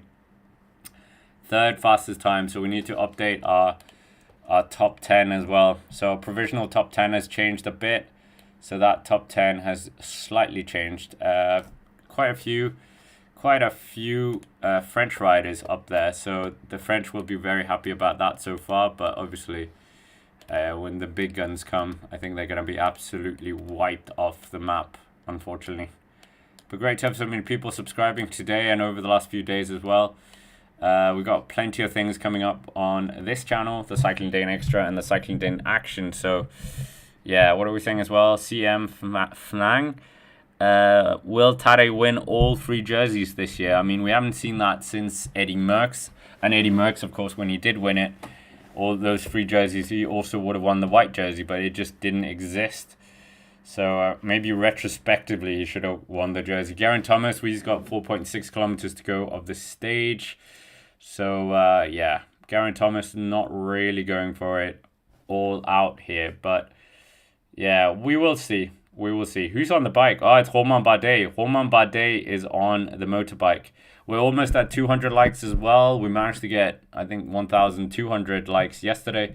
So we're almost 1,000 likes behind what we got yesterday. I'm sure we can get to at least 300. We're over 1,200 people in the chat. Great to have you all here. But Luc Plapp, that is the time. That's the benchmark for the riders right now. Who is going to be able to unseat that man of Luc Plapp? Yeah. We will wait and see. But Marcus Holgaard is the next rider to start. He's actually quite high up in the GC compared to his teammates. Yeah, he's 48th in GC. We've got Victor Campenaerts coming up as well. Did a good ride yesterday to really slice down the group a bit more. Alexi as well saying the white jersey age should be lowered. Yeah, I think so. I think it should be 23, because we always say under 23, so I think it should be under 23. Bruno Marais, he's 3.3 kilometers from the top as well.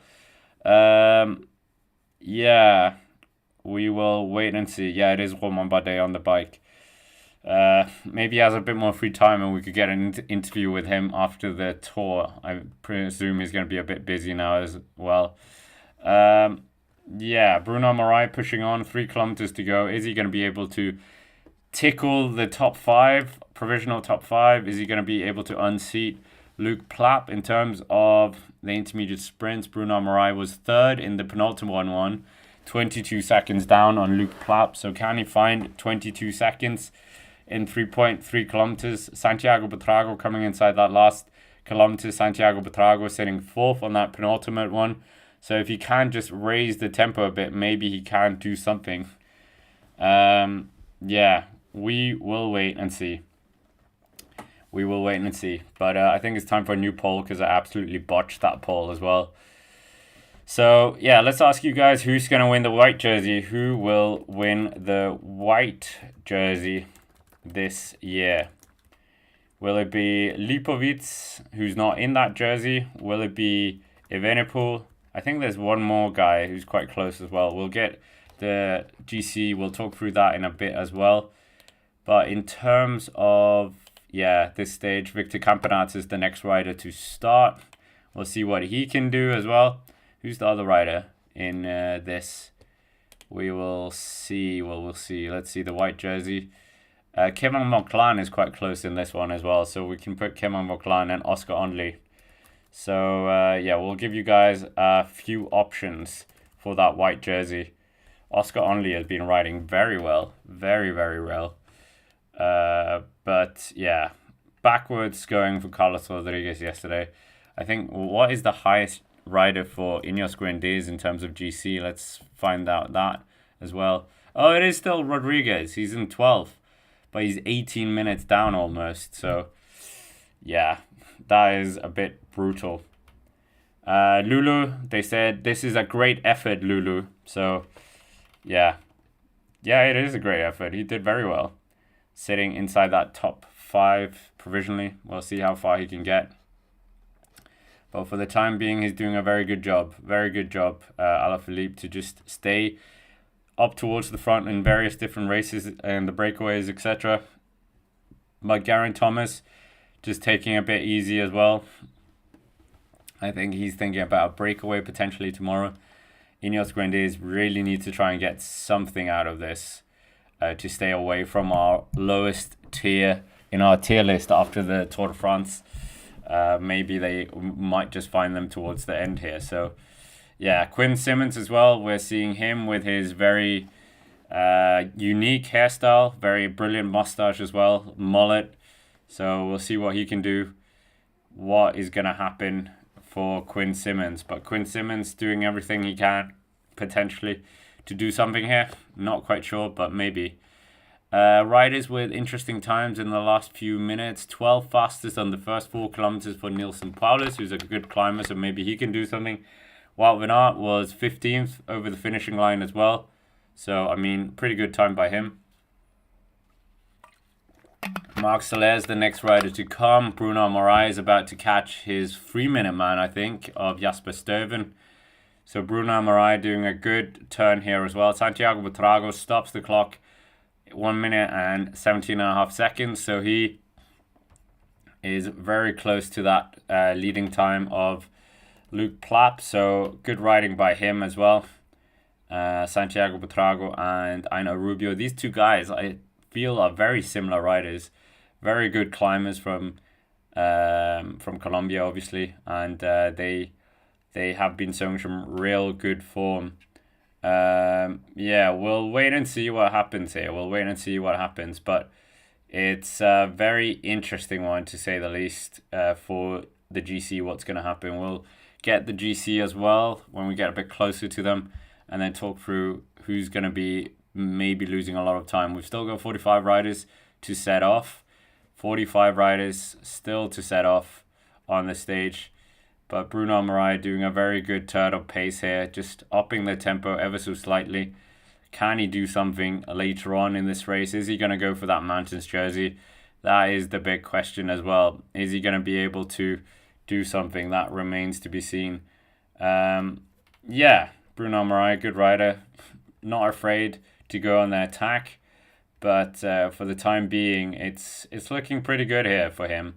Looking pretty good for Egitoire. If they can keep Gal up there in the top 10 of the GC, they obviously want to get a stage win as well. Yeah. But Bruno Morai inside 1.5 kilometers to go. Is he going to be stopping the clock anywhere near these riders? We will wait and see. But Van Wilder is the next rider to start. So Van Wilder, what is he going to do? The Remco Evenepoel lookalike, definitely on the riding type. Then we got Harry Sweeney, who was really helping Ben Healy a lot yesterday when everything kind of crashed and burned for him. But yeah, Ben Healy doing a very good job to respect the jersey and still in the race as well. So that was very crucial. But Van Wilder, we're seeing him. What can he do? Rumored to be leaving the team as well at the end of the season. We'll see how that goes. But yeah, just upping the tempo here. We're over 200 likes as well. Can we get to 300? We've got 75 likes to go. But yeah, and we will wait and see. Marco saying Grisha forced Vingegaard to follow and caused him to explode, or implode, should we say. So yeah, we will wait and see. anything can happen on this time trial, all the way up to the Perisord. Yeah. Are we going to see a stage victory from Jonas Vingegaard, from Tadej Pogacar? We will wait and see. But for the time being, it's looking very interesting. We got Victor Campenaerts on the road as well. He's a good TT rider, former European champion, but obviously he's got a job to do for Jonas Vingegaard. So he is just going to make himself not burn too many bullets here on today's stage. He's just going to ride through, treat it as a rest day, and maybe it's going to come out good, and just doing everything he can to preserve energy and get as close to that time cut as possible. Ooh, Mathieu van der Poel is coming. Mathieu van der Poel. How many signatures has that man signed during this Tour de France? How many pictures has he taken? Who knows? But yeah, the demigod, he's coming up as well. Obviously not the best climber. And I think he's just going to use this as a bit of a rest day as well. Bit of an effort, and yeah, just limit the losses a bit potentially. But we are, yeah, we will wait and see. We will wait and see. 500 meters to go for Bruno Marais, and he's not got that much time left in the bank. He's got about 33 seconds if he's going to be beating the time of Luke Plapp, so that's not going to be happening, but he could find himself inside that top 5.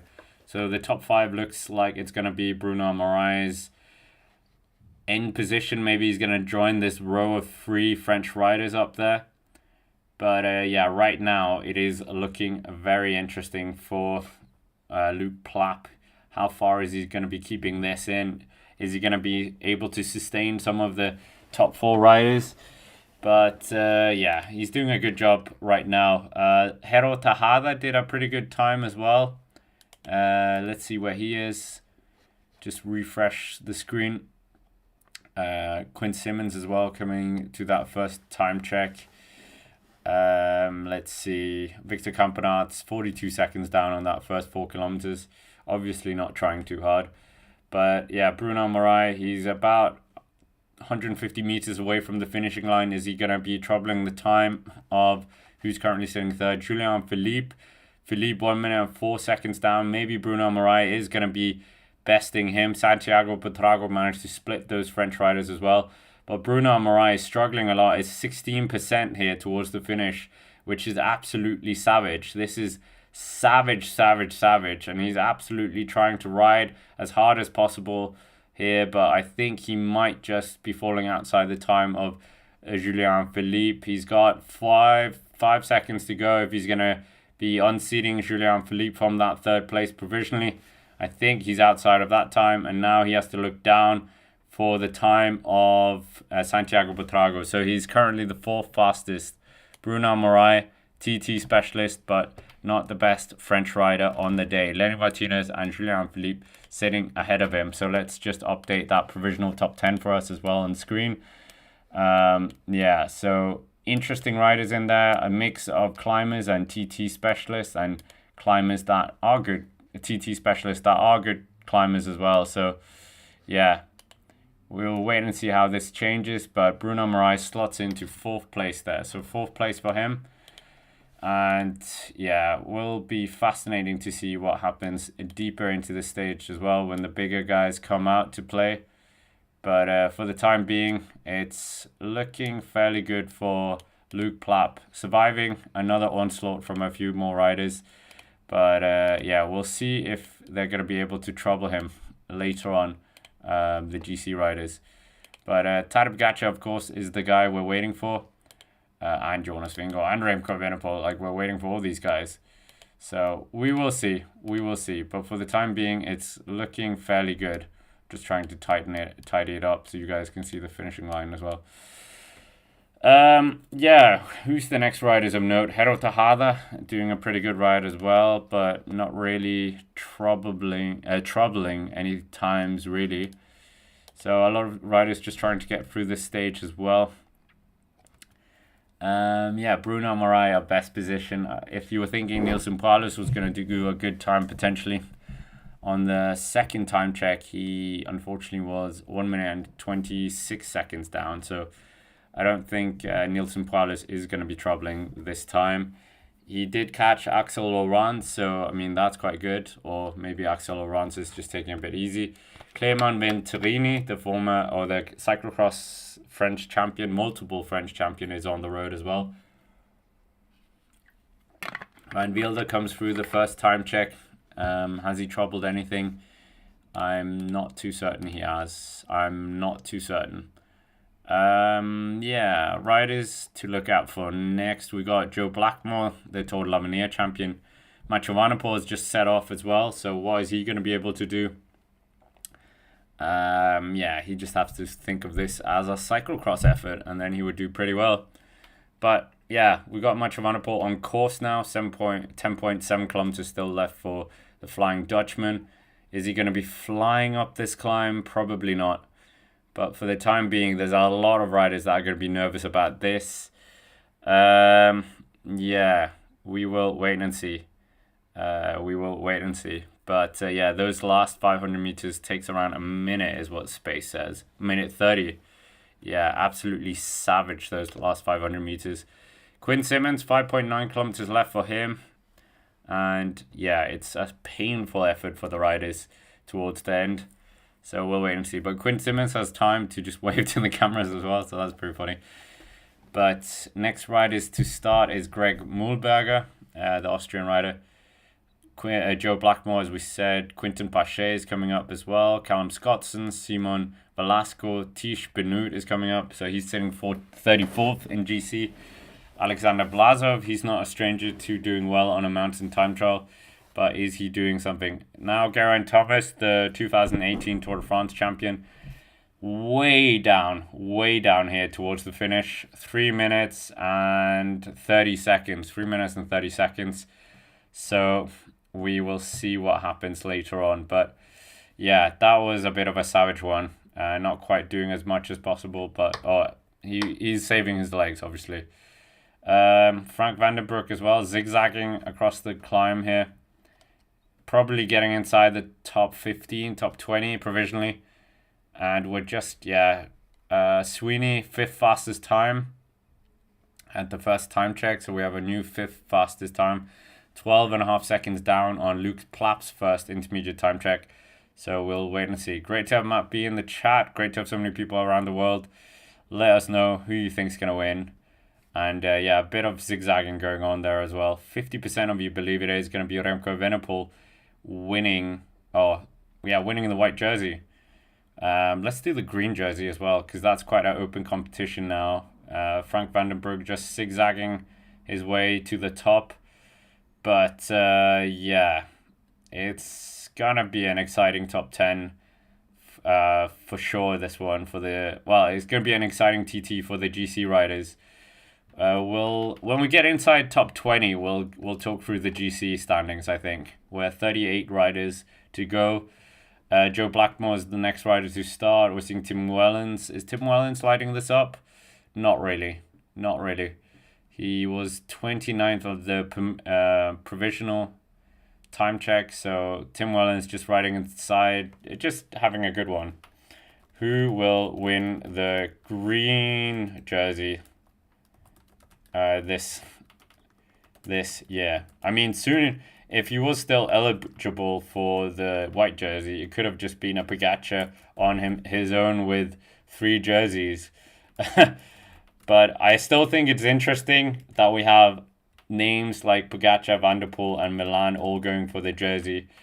I think that is actually interesting, to be honest. But we'll wait and see what happens. Tomorrow's intermediate sprint, where does that come?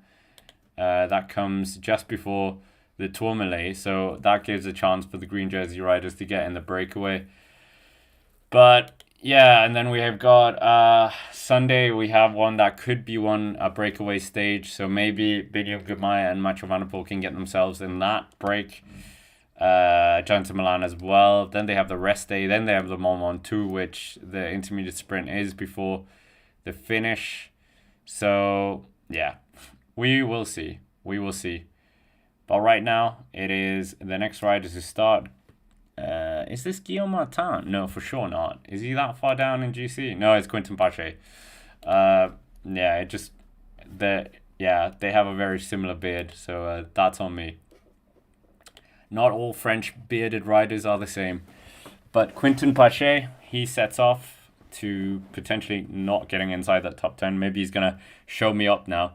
But great to have Stuart in Japan as well. And we will see what happens today. It's great to have so many regular names in the chat. Proves that I'm not completely bananas. I do say some good things sometimes. But Quinton Pache, he's getting a lot of attention from the French, obviously, because French rider. So we'll see what he can do here. Time trials sorted by the biggest time gap on the runner-up in the Tour de France. Here we go. Fausto Coppi had 7 minutes and 2 seconds on stage 20 to Nancy in 1949. Let's see what the biggest time gap in recent time. None in the 2000s, so that's a bit of a shame. Miguel Indurain had 3 minutes of a gap to second place in 1992. Slowest time trials in Tour de France history was TT stage 15 in the 1959 Tour de France up to Puy de Dôme. So yeah, and then up to Mont Ventoux in 1958, the year before as well. It's a shame that they didn't do it up Mont Ventoux. I would have loved to have seen a time trial up Mont Ventoux or Alpe d'Huez. Why not just do Alpe d'Huez and then they could have had the other stage? But Quinn Simmons, we're following him as well, just pushing on as much as he can. 4 kilometers to go on the stage. Is he going to be able to do something? We'll wait and see. Quinn Simmons, absolutely strong rider, as we know.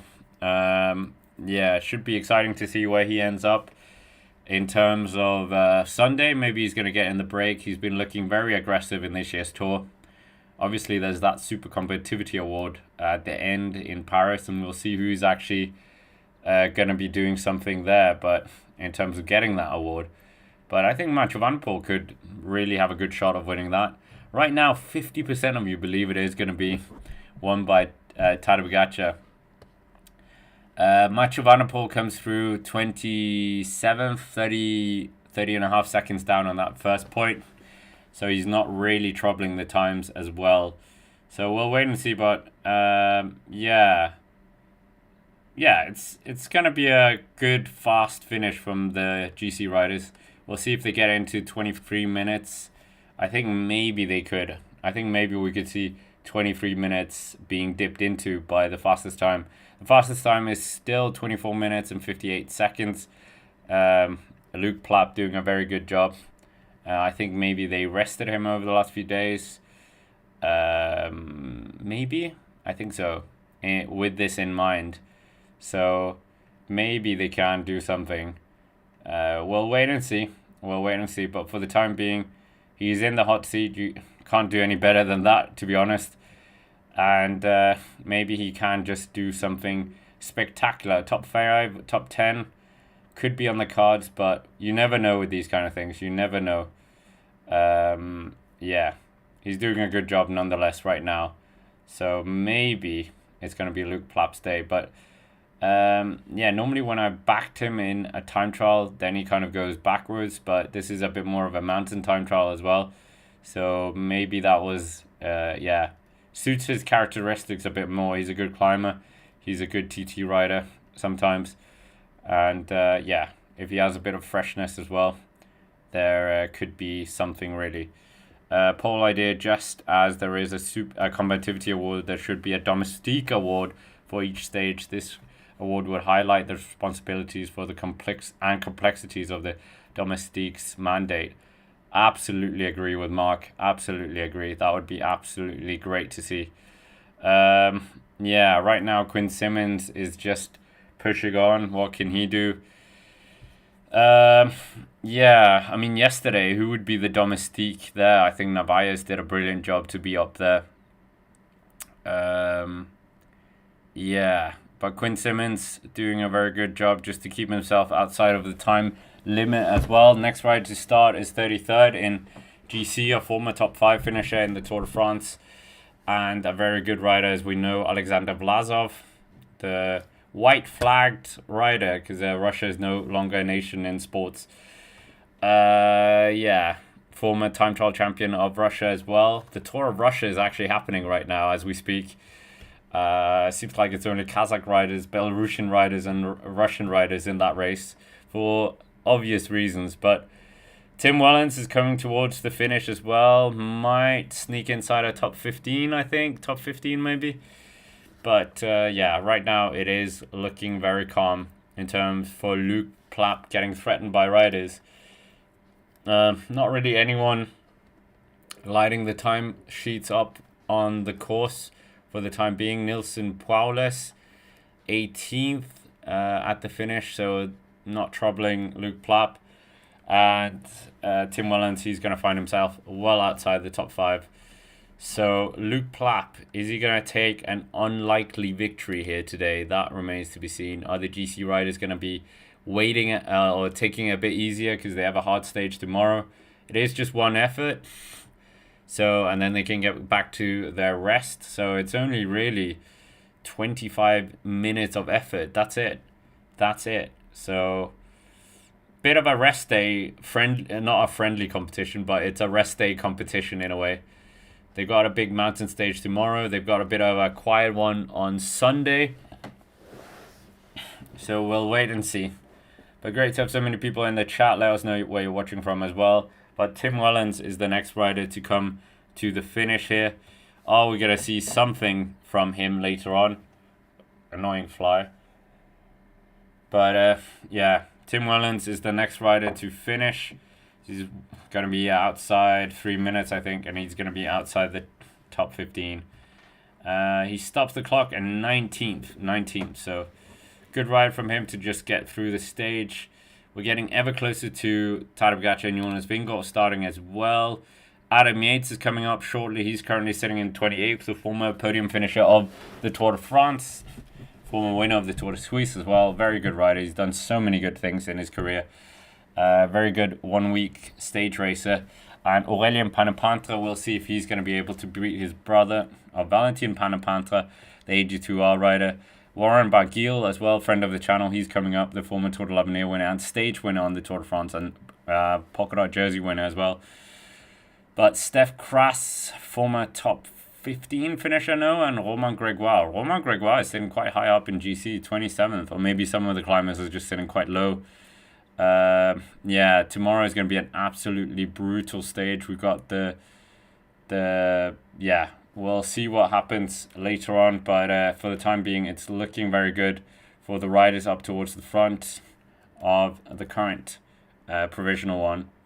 But we think, yeah, Lenny Martinez is still sitting there, so he's doing a very good job as well, just making sure to stay out of trouble. Is he going to be able to do anything tomorrow? I mean, those points, that is what they're looking for as well. Those points, really wants to do something as well. Is he going to be able to do it? But that finish is looking very good. That finish is so hard, to say the least. Are we going to see the stage being won by the GC riders? I think yes. I don't think we're going to get Luke Plapp winning this. I'm sorry, Australians. I'm sorry. Well, I'm not sure we have any Australians in the chat. But yeah, I don't think it's going to be Australians winning this one. I think it's going to be Tadej Pogacar winning this all the way. And Tadej Pogacar could do a hat-trick of wins as well.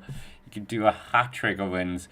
He could win. He won yesterday, as we know. He could win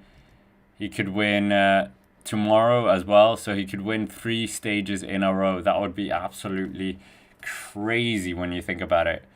But for the time being, we're just seeing Quinn Simmons just put on a show.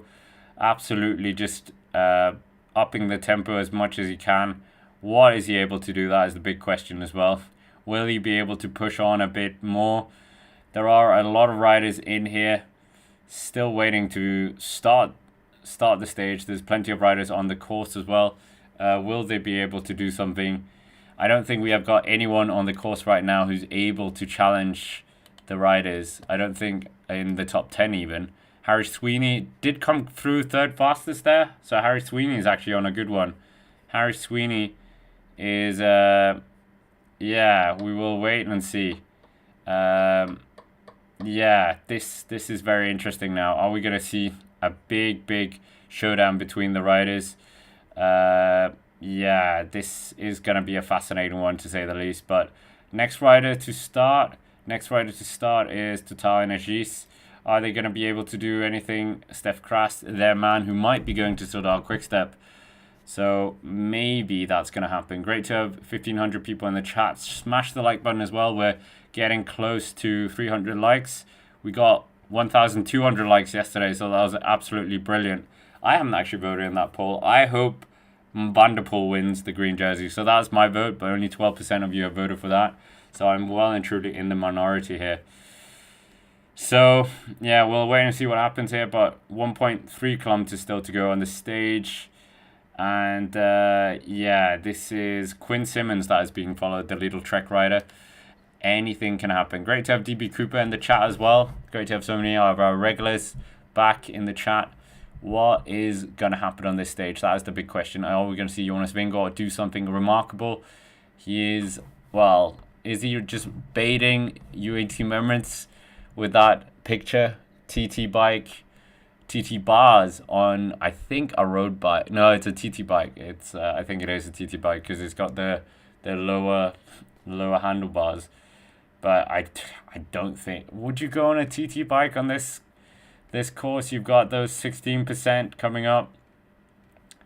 So, yeah, we'll wait and see. But for the time being, Quinn Simmons is getting a lot of TV time here, which is a bit annoying for EF Education Easy Post because Harry Sweeney looks like he is going pretty fast. Catching Pascal Acorn, catching Van Wilde as well. So maybe he is on for potentially a really good time here. So we will wait and see. But for the time being, it's looking very good for many of these riders in that top three. But that green jersey is open for sure. That green jersey is well and truly in play. Oh my goodness. If Tadej Pogacar wins that, I mean, yeah, okay, the route does favor him a bit more. The sprinters less opportunities. We know that. We also know the change of coefficients. For whatever reason, why they did that, I have no idea why they did that. But all these small factors have actually just benefited Tadej Pogacar. So, yeah, annoying. I'm not actually in favor of that. I think it should be more a sprinters, a fast man competition for sure. So, we'll wait and see. But for the time being, it's looking very good to have so many people in the chat and let us know where you're watching from as well. We got plenty of coverage of the tour coming up. The preview is coming on the Cycling Day and Extra channel for tomorrow. We got the recap as well later on and on the podcast as well. So Quinn Simmons is coming towards that last 400 meters. He's in for a bit of a shock if he doesn't know what's coming. So we'll wait and see. But it's looking fairly good for him. Yeah, it's been, I think, a quiet effort from him. I don't think he's been going all out. I think he's taken this as a bit of a recovery ride, a bit of a rest day ride. And yeah, if you are on Spotify, check out the Cycling Dane podcast as well. It's in the chat right now. But Tish Benoot, one of the riders who was a satellite rider yesterday, he is there. So we'll wait and see. But we'll wait and see what happens deeper into this race. We're getting another UAE rider start. I think that was Adam Yates, so one half of the Adam Yates brother, or the brothers, Yates brothers, twins. So we'll see what they can do deeper into this race. He's wearing the number 8, very lucky in Chinese culture. Is it going to be lucky for him today? Sarah asking as well, are they allowed to change bikes during the time trial? Absolutely. We saw that on La Planche de Belfi. We saw that on the Monte Lozari one as well in the Giro d'Italia, that Primoz Roglic one. But Quinn Simmons just high-fiving all the crowd on the side, so he's not taking this particularly serious, is he? Yeah, but obviously he's just getting through this. He has probably Sunday is his next goal. I think maybe that's his next goal. So we'll wait and see. For Quinn Simmons, but I think there's definitely a few opportunities for him still to go. So yeah, Quinn Simmons, a lot of TV time for him. And Tish Benoot is not really recording a fast time either, as we said earlier. But Mathieu van der Poel, 54th, so no real challenging there. Quintin Pache, he's outside top 10 as well. But Harry Sweeney, he's the guy to watch out for now. Is he going to find himself inside this top 10? Harry Sweeney looks like he's on for a good one potentially. We were saying he was in the top 3 on that penultimate time check. So he's absolutely motoring as well inside that last very tough 300 meters. So we'll see if they're going to be able to do something here. EF Education Easy Post with their Australian trying to trouble another Australian. I don't think he's going to get the hot seat, but he's definitely putting everything into this. This is going to be hard fought. Can he do it? That remains to be seen. But yeah, he's absolutely just lighting this up as much as possible. Is he going to be able to do this, Harry Sweeney? I think a top 5 maybe could be on the cards, but has he gone so deep that he falls outside the top 10 even? We will wait and see. But right now, they are just pushing on. We've got plenty of riders still to go of the stage. 26 riders to set off. Clément Bertrand, actually 25. Sergio, not Santiago Petrago. Sergio Higuita is the next rider to start. The man who has won the Volta a Catalunya in the past and the Tour Colombia. Yeah, I'm not being grammatically incorrect. It was called Tour Colombia. Yeah, and then second in the Tour de Suisse in 2022. Wasn't that to his teammate? Or am I mixing it up? No, it's to Geraint Thomas when he was riding for Bora. But now we were seeing Harry Sweeney is outside the time of the top 2. So is he going to be getting the time of Julien Philippe? So Alaphilippe is the one in danger right now. I think we are going to get a new third place finisher. 55 seconds. 55 seconds down. So he is our new third place finisher. So I will update our provisional top 10 as well. So a new top 10 has just happened.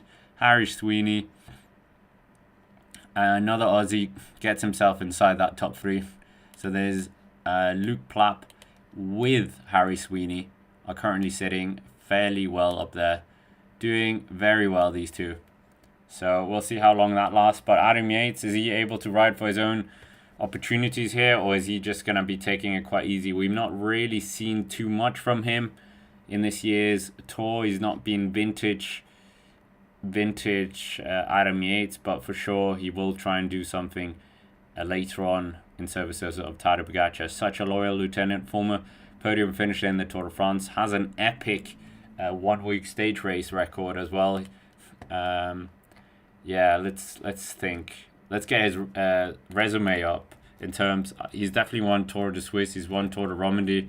He's won, which else? He's won, I'm thinking, the Spanish 1 week stage races. Yeah, Volta Catalunya he's won. He's won the UAE Tour. He's won the Tour of Oman twice, even this year. He's won the Tour of Turkey 11 years ago. So you can see Adam Yates is a very good stage hunter or a stage race winner. Definitely one of the first riders I would sign if I was making a super team and building around a superstar. Adam Yates leaving Ineos Grenadiers was one of the best things he did for his career. But 7.4 kilometers to go. What is he going to be able to do?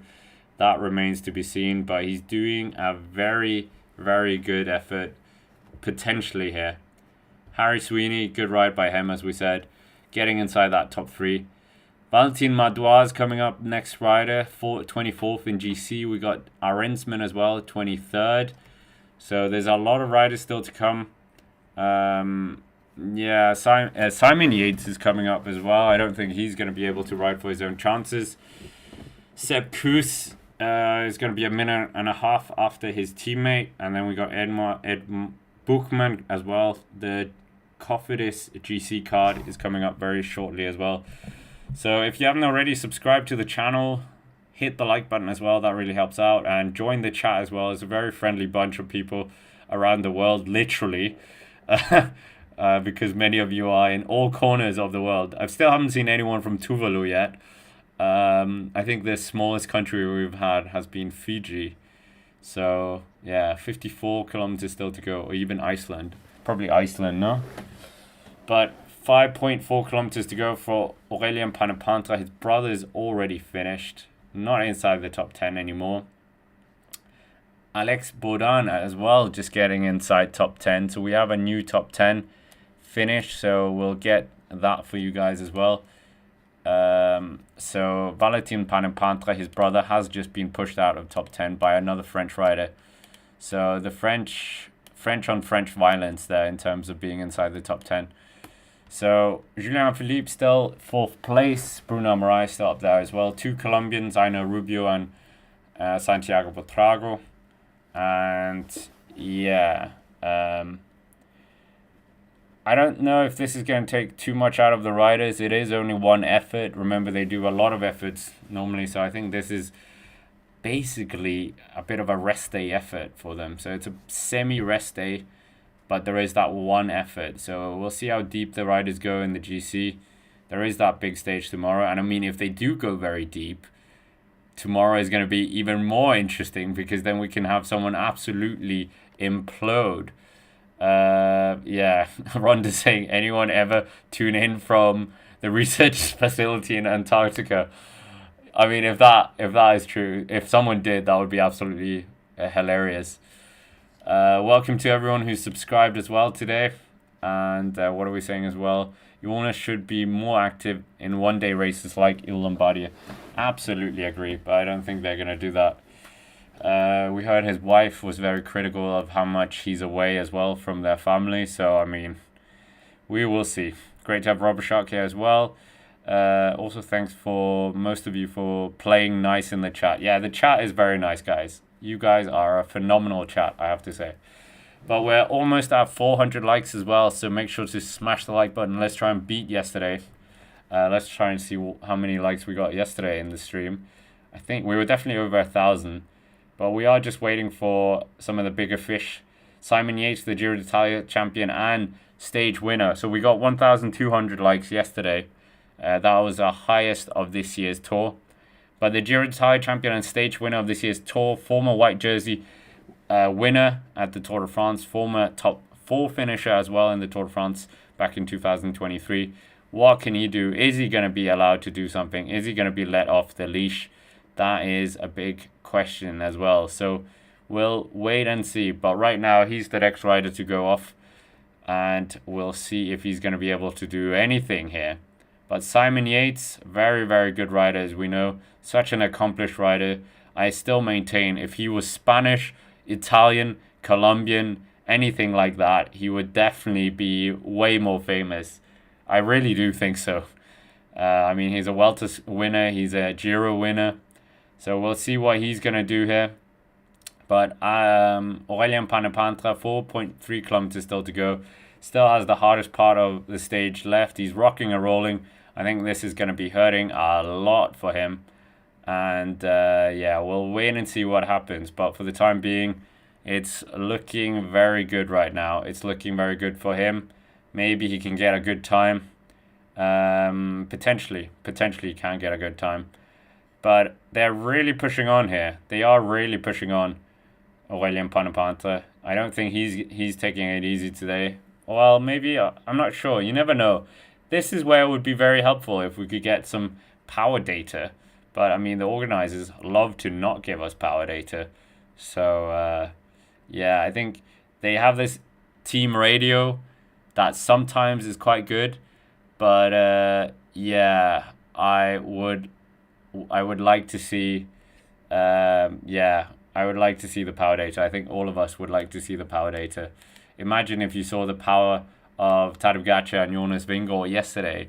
That would be so insightful. But, yeah.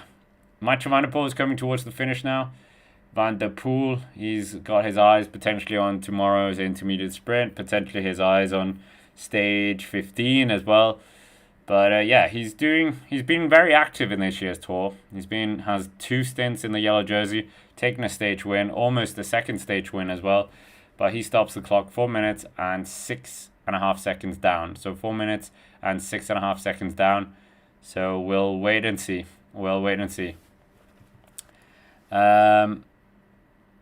Yeah.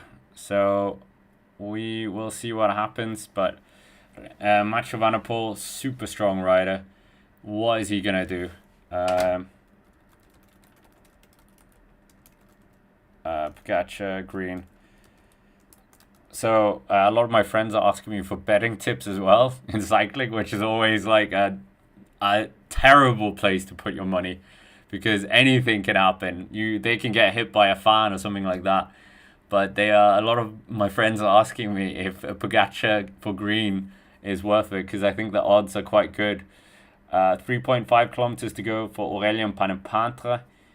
And yeah, we'll wait and see. There is one bet I regret not doing. That was 18-1 Nizzolo for the points jersey in the Giro d'Italia a few years ago, and he actually did win it. 18-1. That's crazy. But yeah, I think put your money in the stock market or keep your money. Don't gamble with it. 3.3 kilometers to go for Aurélien Panepantre. He's getting a lot of time, obviously, because, yeah, obviously. Adam Yates, fourth fastest on the first time check, so maybe he's being given an opportunity to just see how far he can climb up the GC. Adam Yates, a good TT rider. Yeah. But Vlasov as well, we'll see what he can do. Yeah, Vlasov has won mountain time trials in the past, has won national time trials as well. Yeah, we will wait and see.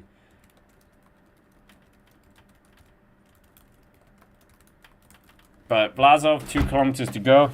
And is this potentially going to be his?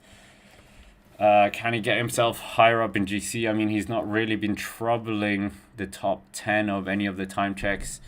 Arensman, he 13th fastest, so maybe he's someone to look out for. Vlasov was 19th fastest on the penultimate one. Alex Baudin, we talked about him, 9th fastest in the last top 10, or in the top 10 provisionally.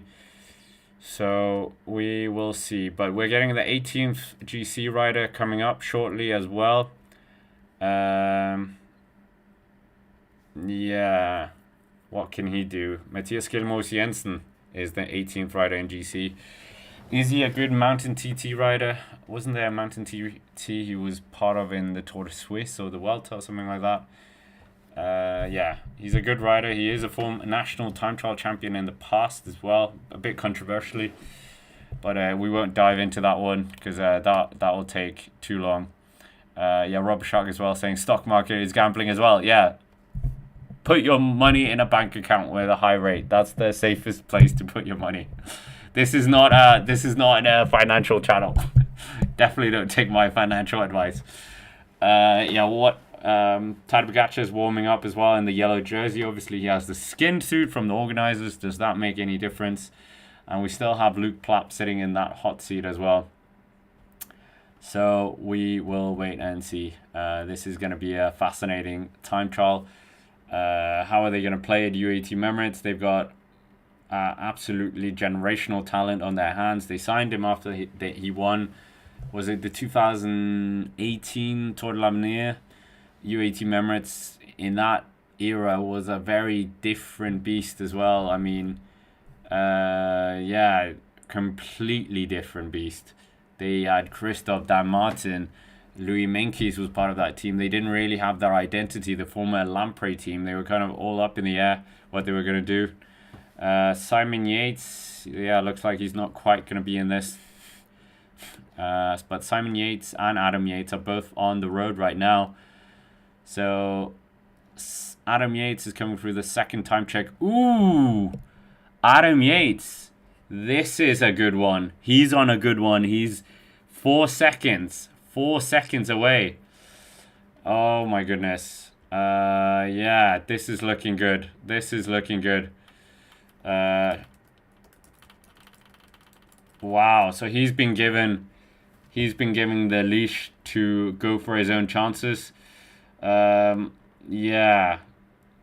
Wowza. Absolutely wowza. This is going to be a good effort by him.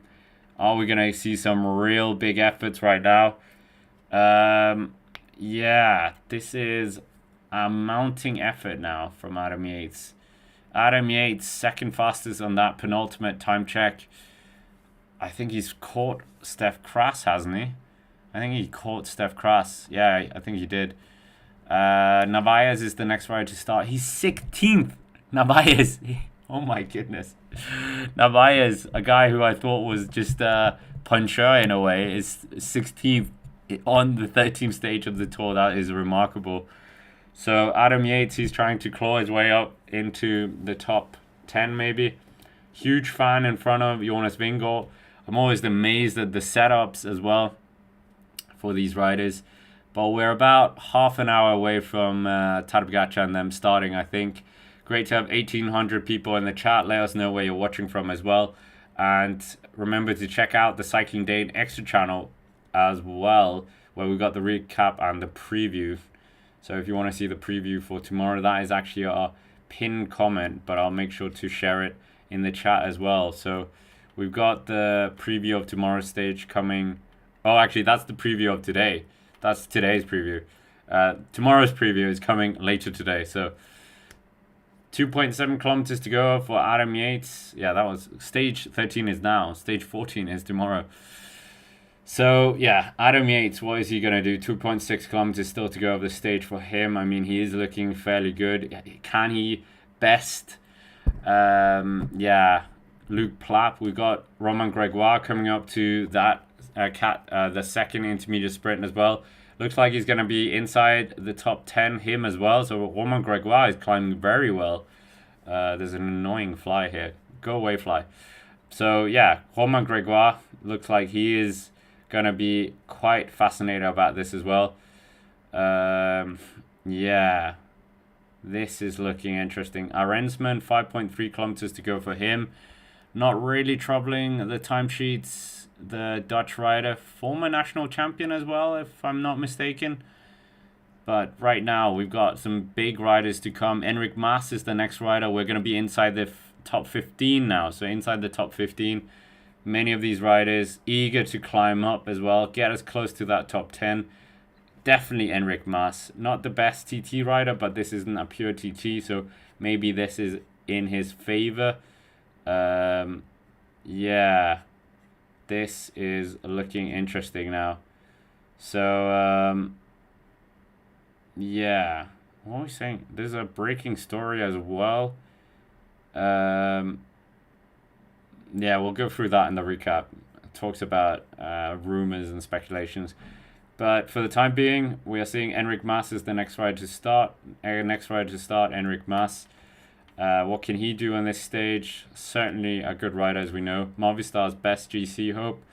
But is he going to be able to do anything? That remains to be seen. Remco Evenepoel warming up as well. Very solid TT rider, as we know.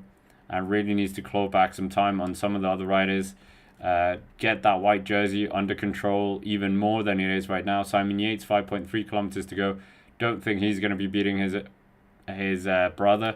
So it will be a fascinating look what happens between these guys. But Simon Yates doing his best just to keep the pressure on. Well, maybe not actually. Maybe not. But for the time being, it's looking fairly good for many of these riders. What are we saying as well? This is the bike which Pogacar was about to... Yeah, okay. They're talking about the aero bike as well. That he used the aero bike yesterday. That was crazy. Absolutely crazy. But we talked about that in the recap. So, yeah, pretty funny that he's so dominant that he... Well, does it actually matter? Because I feel like the weight limit is probably they probably got it down to the same weight as the climbing bike anyway. 5 kilometers to go for Simon Yates. I don't think he's going to be inside the top 10. Next rider to start is Guillaume Martin, 14th currently. Jonas Vingegaard is 13th. That is remarkable. He's doing a very good Tour de France. So, yeah. Why did I think he was a sprinter? So, I mean, I got that wrong completely. But Adam Yates versus Luke Plapp, that is the race that we're looking at here. 4 seconds down on that penultimate time check. Is this going to be one for Adam Yates? We'll wait and see. But Adam Yates, very good rider, as we know. And maybe he's just going to be able to do something. Maybe. We'll wait and see. But for the time being, it's looking very good for him. Maybe he's going to be able to do something. We'll wait and see. We'll wait and see. But right now, it is a bit of an interesting outlook for him. It's, yeah.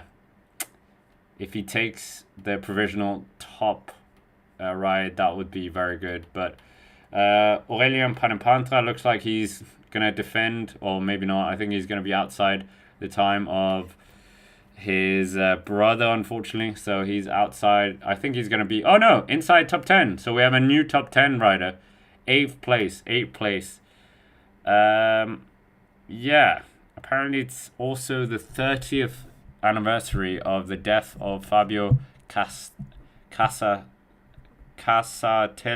the Olympic champion, who died, teammate of Lance Armstrong as well, the Motorola team. But Jonas Vingegaard is the next rider to start. Jonas Vingegaard, what is he going to be able to do? Very strong rider, as we know. Is he going to be able to push on? But yeah, this is going to be a fascinating look, to say the least. Is this maybe going to be a stage victory for TotalEnergies? I don't quite think so. Yeah, apparently Luke Plapp is commentating on the race now as well. So he got bored sitting on the hot seat. That is quite funny. That is actually quite funny. But we'll wait and see what happens here on the stage. There's plenty of riders still to go. We've got 12 riders. Carlos Rodriguez is our next rider to start. Then we got Ben Healy 1.5 minutes afterwards. Then after Ben Healy, it's Matteo Jorgensen. And then the split is 2 minutes. 2 minutes between the two. So we will wait and see what happens with the riders. But it's certainly going to be an interesting one. We're almost at 400 likes as well. I'm sure we can get to 500, guys. Yesterday we got to 1,200. But yeah, we have got a bit of way to go there. But I mean, we're 1,800 people in the chat, so I'm sure we'll get there.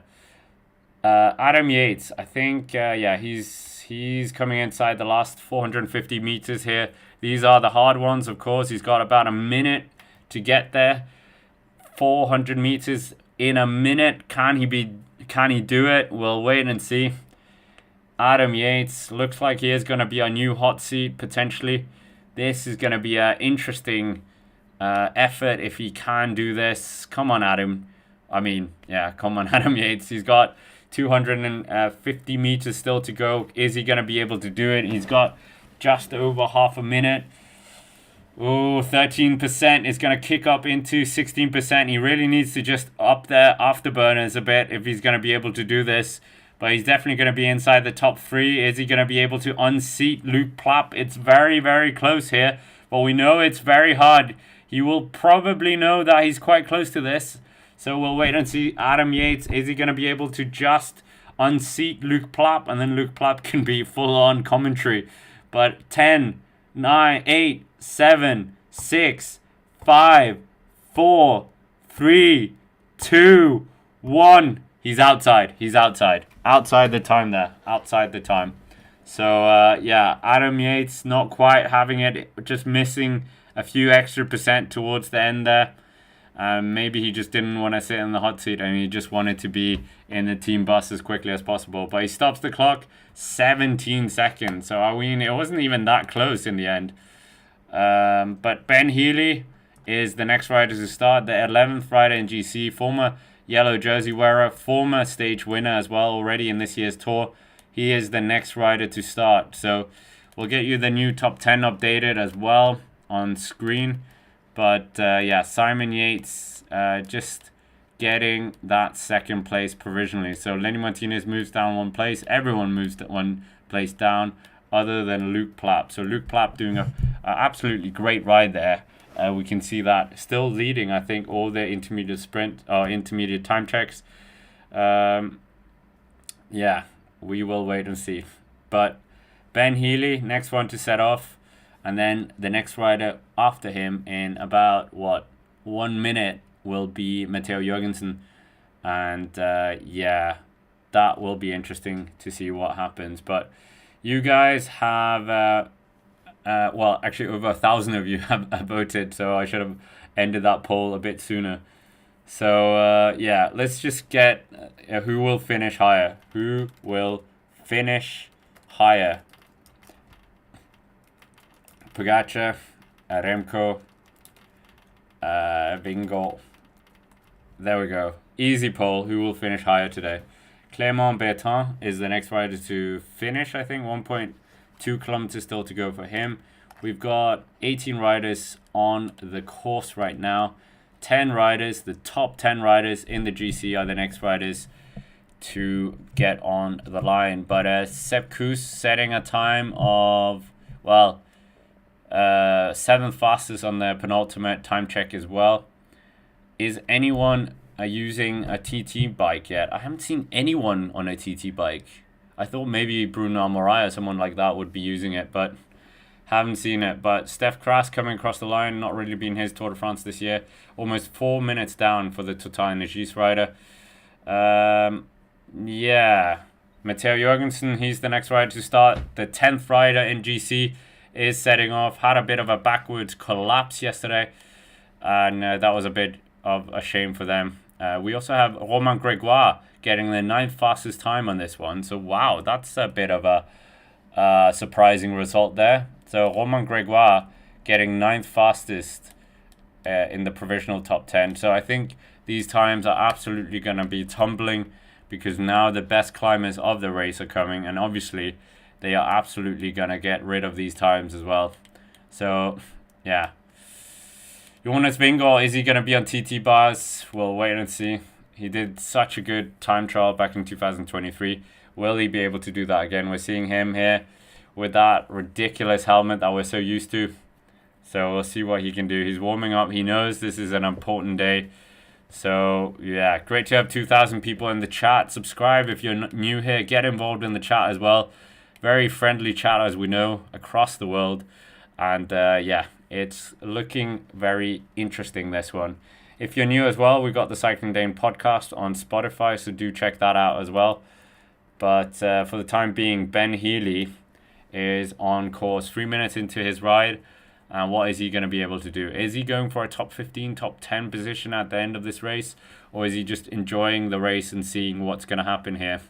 So we'll wait and see. We'll wait and see. But 8.3 kilometers still to go of the stage. Are we going to see something happening on today's stage for those top 10 GC riders? Are we going to see an absolute kablamo of implosion from any of the GC riders? That is also a big question as well. But Tadej Pogacar, I absolutely expect fireworks from him today. Maybe we're going to get our 4th Tour de France stage victory this year from him. And we'll wait and see. But Sepp Kuss on the road, 2.4 kilometers. He's doing a very good ride. Potentially could do something here in terms of tickling that top 10. Look at that top 10. We've got, 6 French riders in there. So the French are having a very good day right now. And welcome to every single one of you who have subscribed today. Do let us know where you're watching from. And if anyone is on the research facility in Antarctica, let us know as well. I think that would be the most obscure place we could get. In terms of in terms of our little community that we have. But great to have 2,000 people. Right now we're seeing Sepp Kuss, 2 kilometers to go for him. What is he going to be able to do later on tomorrow as well? He's going to have a big role as well. Kevin Vauquelin, the best placed Frenchman of this year's Tour de France, is getting ready to warm up as well. How much time will Tadej Pogacar take on Jonas Vingegaard? That is the big question as well. 2 minutes is going to be between them as well. So there will be 2 minutes between these two guys.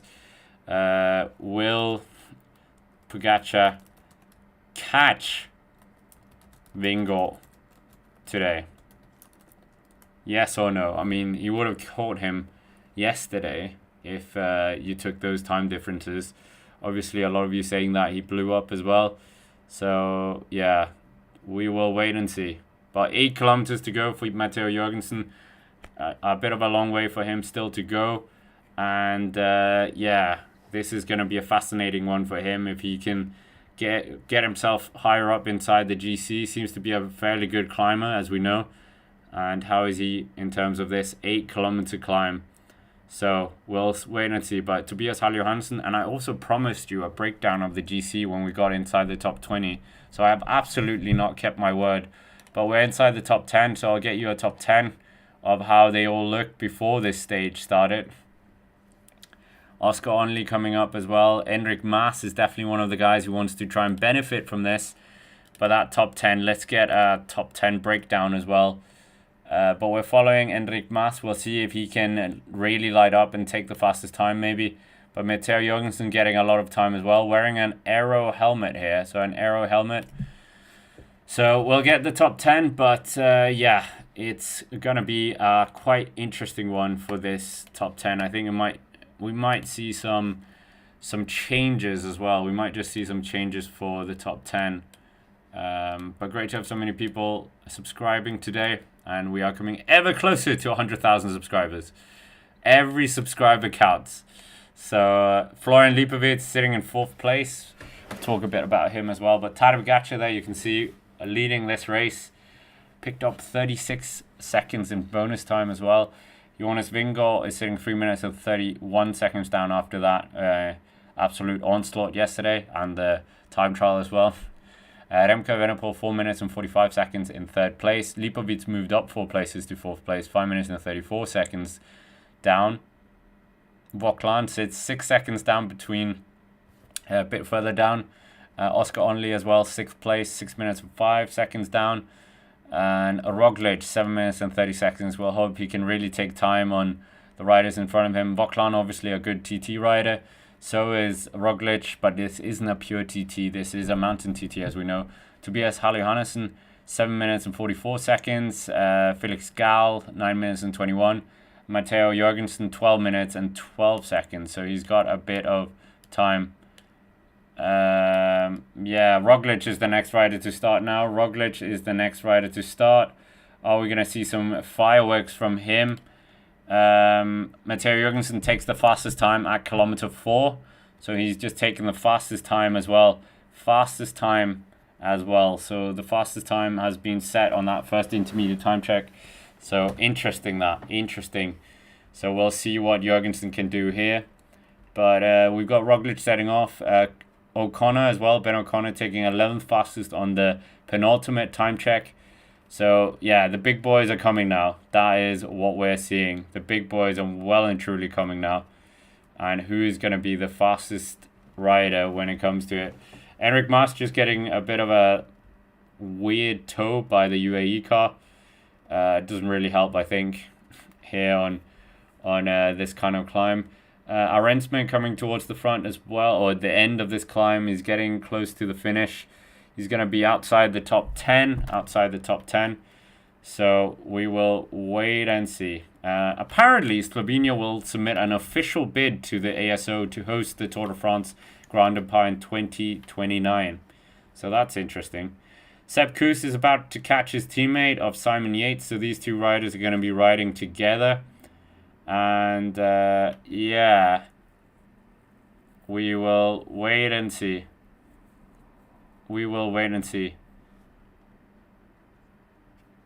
But yeah, is anything going to happen? Oh, yeah, okay, they were talking about the motorbikes helping a lot with the drafting yesterday. But yeah, Sepp Kuss coming into the last few hundred meters. I think he's going to get inside the top 10 for sure. But is he going to be able to do anything else? That remains to be seen. Jonas Vingegaard warming up, Tadej Pogacar warming up. They're all warming up, getting ready for this. This could be an absolutely electric one. But Matteo Jorgensen, fastest time. Sepp Kuss passing Simon Yates. Carlos Rodriguez, 7th fastest on the first intermediate time check as well. Felix Gall comes through 13th. So, yeah, up there towards the pointy end, definitely. But we'll wait and see.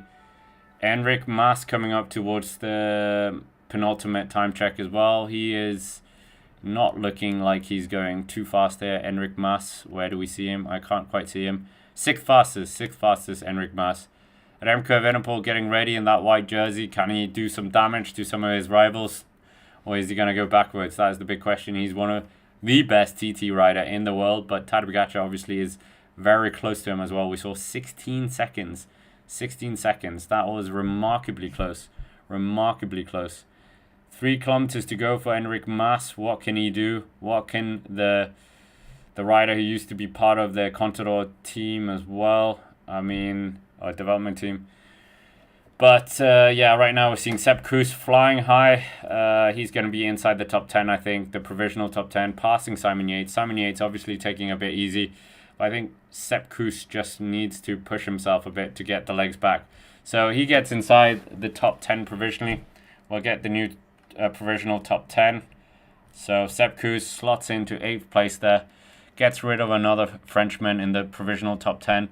And yeah, right now it's looking very fascinating, the GC towards the front end. So maybe we're going to see some real big differences in that, in the GC, to be honest. We could maybe see that. Simon Yates crosses the line, 3 minutes and 19 seconds down. So not quite him going all out. But Kevin Vauclain is our next rider. Kevin Vauclain, the best placed rider, French rider. Big day for him. Reportedly changed teams as well. He's changed teams, so he will be signing with someone. We think it's going to be Ineos Grenadiers or maybe AG2R. But he just goes off the front. We'll see. He's 10 seconds into his ride. He's a very good TT rider on his day as well. Did go a bit backwards in the Tour de Suisse, so we will wait and see what he can do here. But for the time being, this is going to be a big result. But 51% of you, it's a very close poll this, 51% of you believe that we are going to get a catch of Tadej Pogacar. So we're 18 likes away from 500 as well. 2.4 kilometers to go for Enric Mas. And yeah, we'll wait and see what happens. Subscribe to the channel as well if you're new here, and join the chat, because there's many kind people in the chat, and a very good chat to say the least. Tadej Pogacar warming up. He knows what's going to happen. He's warming up next to his arch rival of Jonas Vingegaard. He's got the better off in the last 2 years. But yeah, Jonas Vingegaard really needs to find another level if he's going to be able to challenge Tadej. Yeah, so we'll wait and see what happens. But welcome to everyone who subscribed in the last few minutes. Yeah, definitely getting ever closer to 100,000 subscribers. So well done, everyone. 4.9 kilometers to go. Matteo Jorgensen doing a very good ride. Maybe he's going to be able to trouble somebody here. Yeah, we will wait and see. But it's a fast one for sure. Lipovic, many people, yeah. What are we saying as well? Greshna Niemann should resign. He forced Jonas Vingegaard to go in the red just to stay with Pogacar, while co-descendingly telling him you can stay with him instead of assuring him of going with his own tempo. Yeah, maybe you should have done that. But next rider to start is the 4th place rider in GC. And that is Florian Lipovic. He's got TT bars. We've got TT bars, guys. TT bars here. So there's a TT bike happening. It's not clip-on. We'll see what he can do. So this is interesting. Christian Rodriguez coming towards the finish. He's going to stop the clock inside the top 10. So we got a new top 10 as well. Carlos Rodriguez coming up towards the finish, or the penultimate time check. So there's 2 C Rodriguez's. They are doing very well here. Yeah, Clément Champinson finds himself in the horrendous seat of 10th place. Don't think he's going to be keeping that. So I don't think we're going to get many French riders in that top 10, I think. We've got riders coming thick and fast now, the best climbers in this race. 10 kilometers still to go for Florian Lipovic on the TT bars. Interesting tactic. We haven't seen anyone do that so far. So we'll wait and see. But 10 kilometers to go. Less than 2 minutes to go until we get Remco Evenepoel. Remco Evenepoel, we'll see his setup as well. Yeah, they're coming thick and fast. And yeah, we will wait and see. But yeah, it's looking very good here.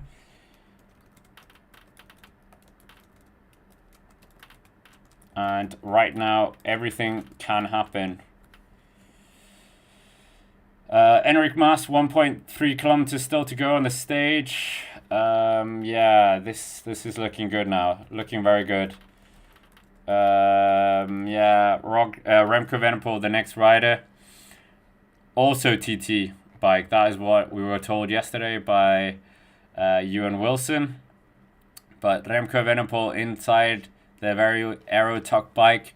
What is going to happen here? Enric Mas, Sepp Kuss, Roglic going through second fastest on the first time check as well. So Remco Evenepoel is doing a good job. And we'll see Oscar Onley doing a good ride as well, maybe. Where's Oscar Onley? Let's see, Oscar Onley. Vingegaard coming through this penultimate time check in 10th place.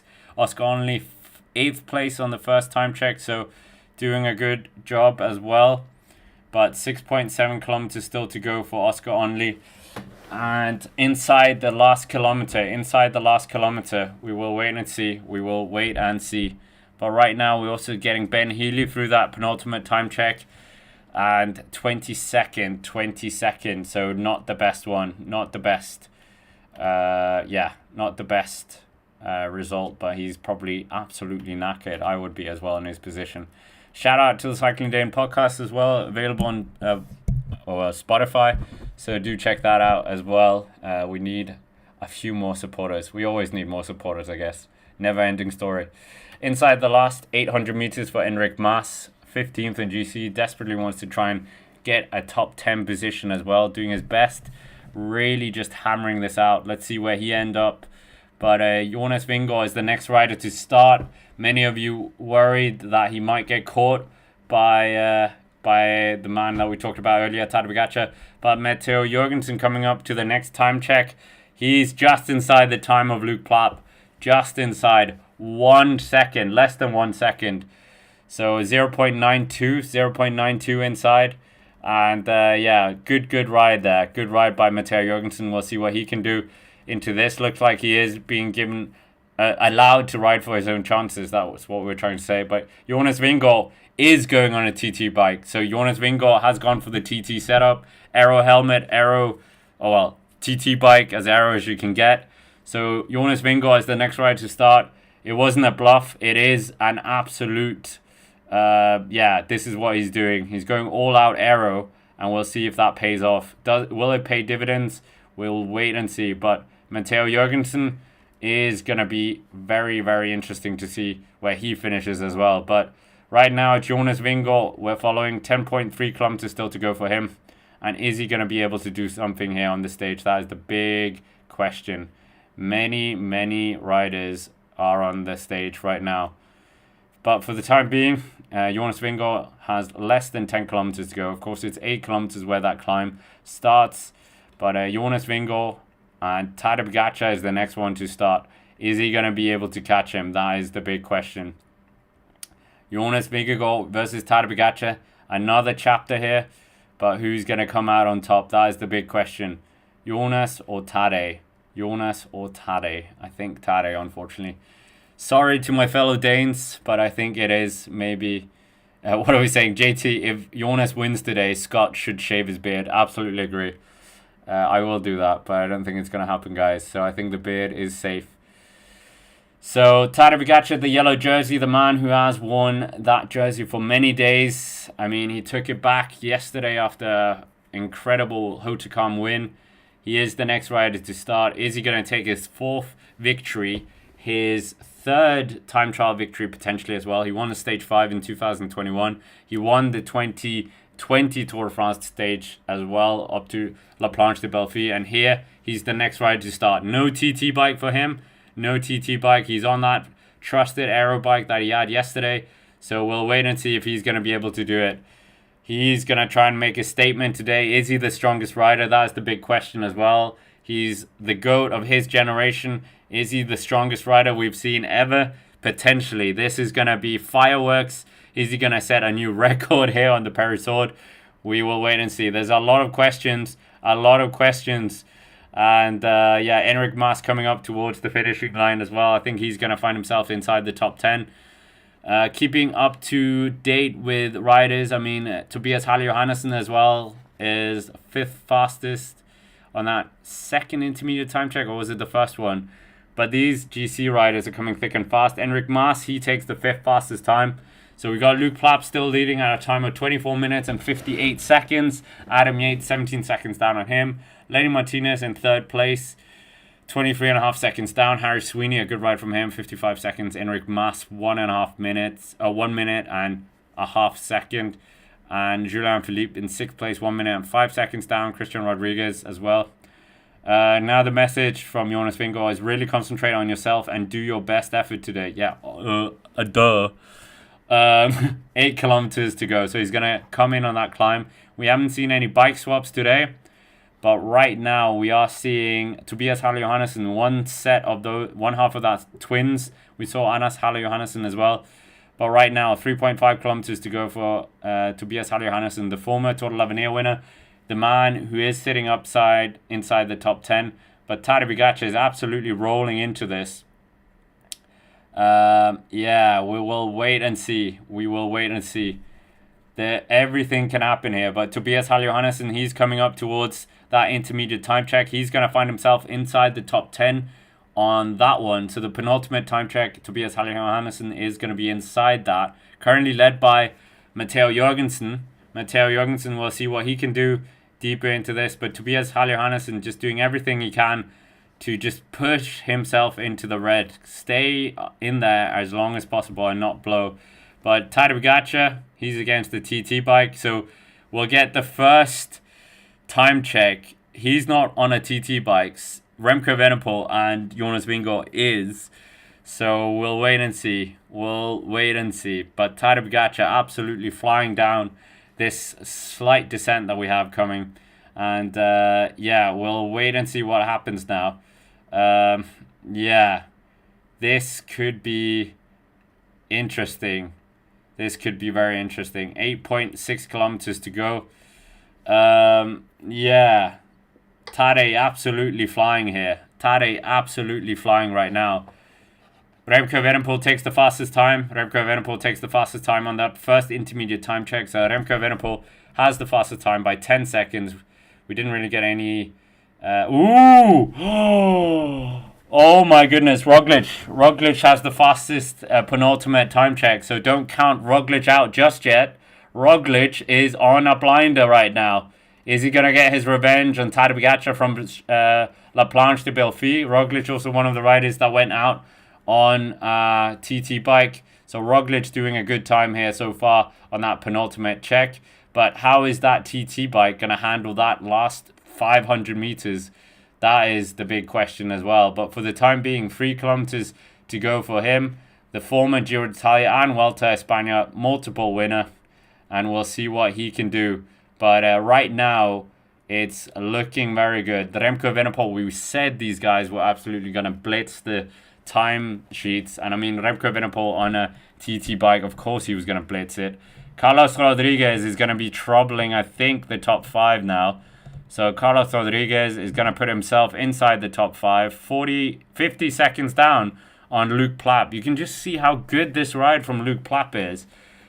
He's absolutely holding a lot of these riders off. So good ride from him. And we'll wait and see. But a lot of these riders pushing on now. They're really pushing on. Who's going to be winning this? It's going to be a tight one. 6.5 kilometers to go. That first time check, 4 kilometers into it. So we'll wait and see what happens there. But yeah, great to have almost 3,000 people in the chat. Let us know where you're watching from as well. Jonas Vingegaard versus Tadej Pogacar versus Remco Evenepoel on the Perisord. That is epicness happening right now. Do check out the Cycling Dane podcast as well on Spotify.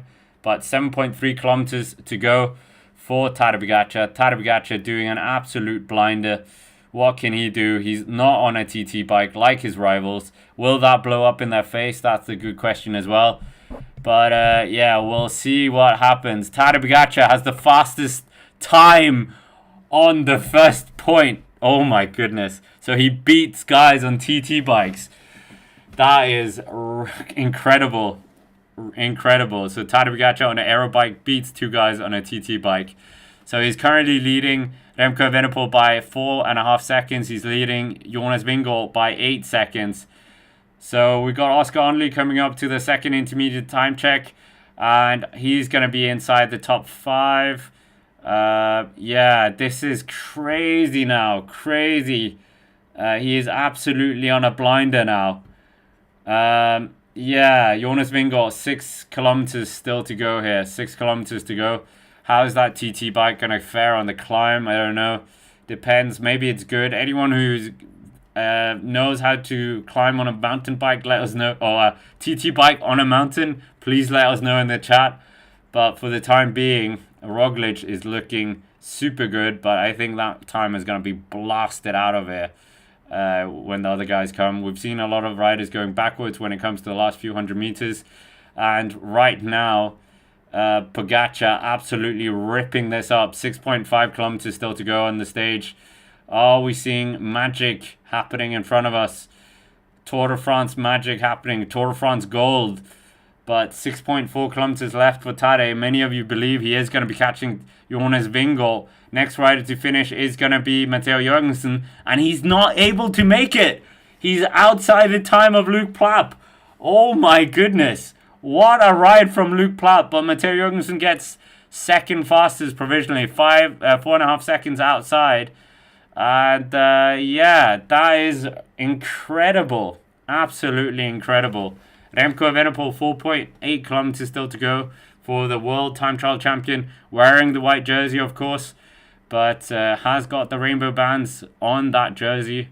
And we'll wait and see what he can do. But 4 seconds down. Will they be telling him this time? I don't know. I don't know. Remco Evenepoel, what can he do? Obviously a really good tempo king, as we know. But yeah, right now, Remco Evenepoel, Jonas Vingegaard will have to just try and get as much as they can out of this. But for the time being, it's Kevin Vauclain. He's coming up to that penultimate time check. Are we going to see anything happening here for him? But right now, yeah, the riders are really suffering on the course. Yeah, so Matteo Jorgensen, who had that provisional fastest time, 14 seconds was put into him by many of the riders. So yeah, 3.2 kilometers to go for Kevin Vauclain. He's almost inside the last 3 kilometers. The best French rider. Is he going to be the best French rider when it comes to the end of this stage?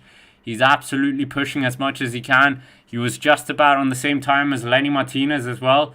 So we'll wait and see. But this top 10 is absolutely going to make that top 10 in the GC their own, I think, completely. 4.3 kilometers to go for Remco Evenepoel. He's pushing everything he can here. This is his moment. He doesn't want to lose time on anyone.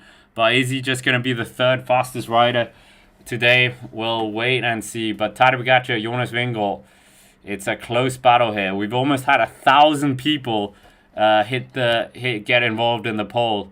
And yeah, welcome to every single one of you who have subscribed today as well. And do let us know where you're watching from as well. There's so many things that could happen. 5.4 kilometers. Now it is more in the favor of Tadej Pogacar. Lipovic comes up. He's a bit slower than his teammate on that penultimate time check as well. So TT riders are definitely going to be losing out, I think, towards the steeper part. I don't know if the TT bike was a good strategy, if I'm honest. But right now we're seeing Florian Lipovic just making sure that he gets up here in a pretty good time. But we'll see. Jonas Vingegaard versus Tadej Pogacar. That is the big question now. Felix Gall coming towards the line here. 24.5 seconds down. 24.5 seconds down. Anything can happen still. This GC is being fought out in front of our very eyes. And right now we're seeing Roglic doing his best, yeah, TT. Very, very fast. Yeah, very, very fast cadence going on here. But I think he might be our new fastest time if he can hold this all the way up to the finish. This is going to be an impressive ride by him, impressive ride by many of the other riders. And yeah, we'll see what happens deeper into this race. This climb, this stage. We're almost over. Remember, we are doing the recap race analysis over on the Cycling Dane Extra, our second YouTube channel, and available on the Cycling Dane podcast as well. And we've got the preview coming up after this stage. So a lot of things to look out for as well. But Tadej Pogacar, they're saying he's got about 18 seconds on Jonas Vingegaard, so we will wait and see. But for the time being, I think this might be Tadej Pogacar's 4th stage win of this year's Tour de France. Absolutely smashing this as much as he can on that very peculiar cockpit, that Colnago, very new bike. About 4.7 kilometers still to go of the stage. Are they going to be able to win this? 4.6 kilometers still left. Doing an absolute blinder. But Primož Roglič is coming up towards the finish. He's got 1 minute and 45 seconds to make up the last 270 meters. So is he going to be able to do this? We will wait and see. We will wait and see. 250 meters to go for him. 250 meters to go. Is this going to happen? 1 minute and 30 seconds left for him. I think we are looking at our new best time. Luke Plapp might just get unseated, but what an incredible ride from Luke Plapp to stay this far in. Remco Evenepoel looking very hurt, very fatigued.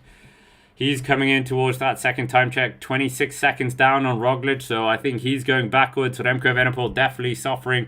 Remco Evenepoel is going the wrong way. He's going backwards, unfortunately. So Remco Evenepoel sufferfest from him, going to the limit, but it looks like he is going to be, unfortunately, going a bit backwards. But Roglič coming up, it looks like he is going to be the fastest time, provisionally. Is he going to take the hot seat from Luke Plapp? Luke Plapp, is he losing the hot seat? He's coming in the last few meters here. He's got about 30, 40, 39, 38. Boom, new fastest time, 37.5 seconds. 37.5 seconds. We now have a time of 24 minutes and 21 seconds. That is the new benchmark. Remco Evenepoel absolutely suffering here. So Lipovic might just be able to do something here about this. We will wait and see. But Jonas Vingegaard coming through that fastest time check. He's going to be inside the time of Tadej Pogacar. Oh no, of Roglič. But for the time being, Jonas Vingegaard is going to set the new fastest time on that provisional time check. So Jonas Vingegaard is our fastest time.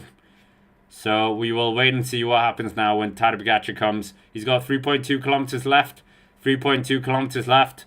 So we will wait and see now. This is going to be very interesting now for the big guys. Luke Plapp, he can just pack away, go away from the hot seat. It's been a very long day for him.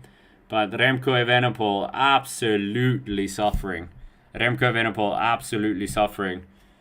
Wowza. That looked painful. So he's still got 3 kilometers to go. Tadej Pogacar on his aero bike, 3.7 kilometers to go for him. Is he going to be catching his rivals? That's the big question as well.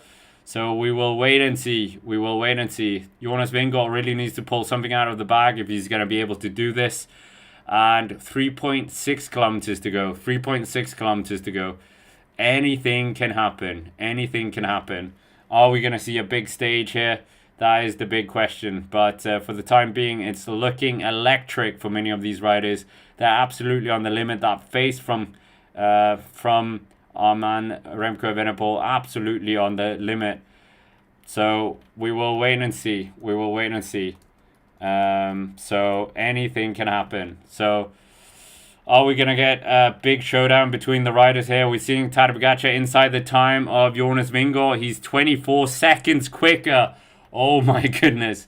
So Jonas Vingegaard quicker than Roglič, and Tadej Pogacar even faster there.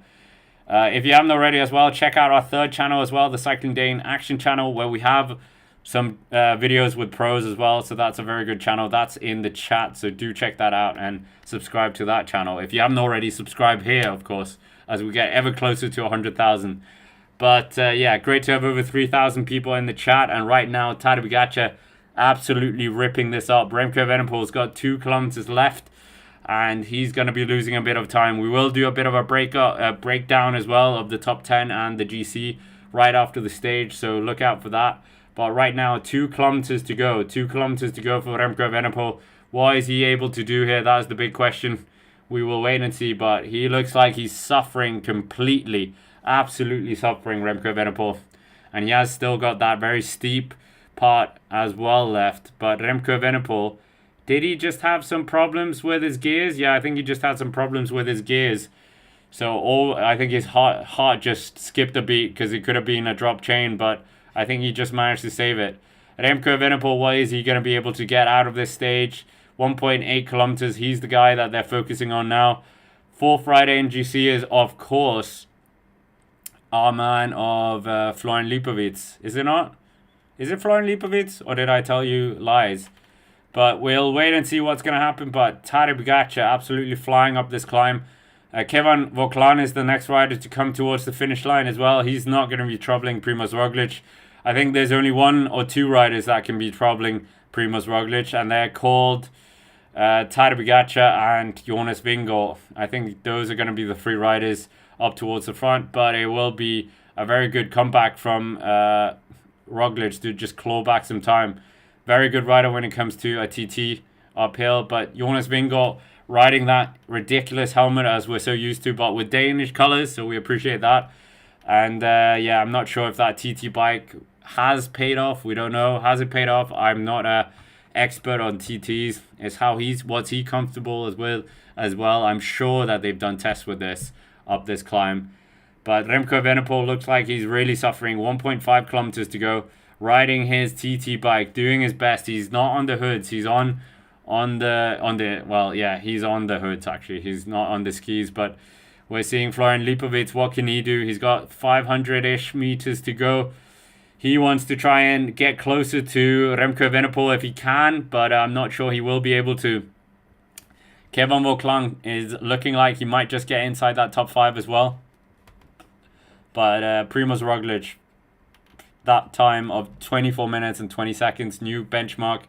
Kevin Vauquelin is going to be outside that time. I'm not even sure he's going to be the best French rider on the day. Looks like he might just be outside the top 10. Yeah, I think Kevin Vauquelin outside the top 10. But Jonas Vingegaard, he's coming towards the finish as well. 1.4 kilometers to go for the Dane. The two-time Tour de France champion won an emphatic time trial back in 2023. But it looks like it's not going to be his day here. But Kevin Vauquelin just manages to get himself inside top 10. Not better than Lenny Martinez. So Lenny Martinez's ride was absolutely incredible. So Lenny Martinez might just find himself inside the top 10 at the end of the day. We will wait and see. But Kevin Vauquelin, he just gets inside the top 10. So we'll wait and see. But next rider to come is Florian Lipovic. Florian Lipovic absolutely battling hard here. What will he be able to do? Doing everything in his power just to push on. What can he do? What is he going to be able to do here? Just doing everything. Absolutely sufferfest for the young German. First Tour de France. No, is it first Tour de France? But definitely first time as a GC rider.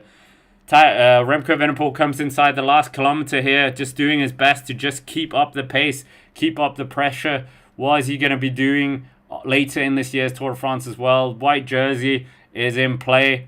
So, of course, the time of Lipovic is going to be important in relation to Remco Evenepoel because those two riders are fighting for that third place directly and that white jersey. So, the Florian Lipovic stops the time at 24 minutes and 56 seconds. That is a good time. That is a good time. So, he actually manages to slot in behind Primož Roglic, and Luke Plapp moves down one place. So, good ride that. Absolutely good ride. So we'll wait and see what happens, but anything can happen here on this stage. And who is going to be winning this stage? We'll wait and see. But for the time being, there's a lot of riders in here. Who is going to be winning this stage? That is the big question. But 750 meters left for the Dane, the pride of Denmark, and the two-time Tour de France winner, Jonas Vingegaard. What is he going to be able to do here? We've got Remco Evenepoel. He'll probably be able to see Remco Evenepoel as well. Remco Evenepoel's got 530 meters left of this climb. 530 meters still to go. Jonas Vingegaard, 600 meters to go. He will be able to see Remco Evenepoel in front of him. 2 minutes between them, but Jonas Vingegaard clawing back time on Remco Evenepoel. What is going to happen here? 500 meters to go for Jonas Vingegaard. Absolutely pushing the pace as much as he can. Has to push it to the limit. He wants to keep Tadej Pogacar at bay. Who will be able to do this? But Tadej Pogacar inside the last kilometer now himself.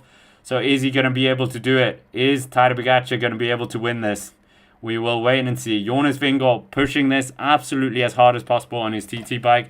Remco Evenepoel also a TT bike. And Tadej Pogacar on his aero bike. So no one going for climber's bike here.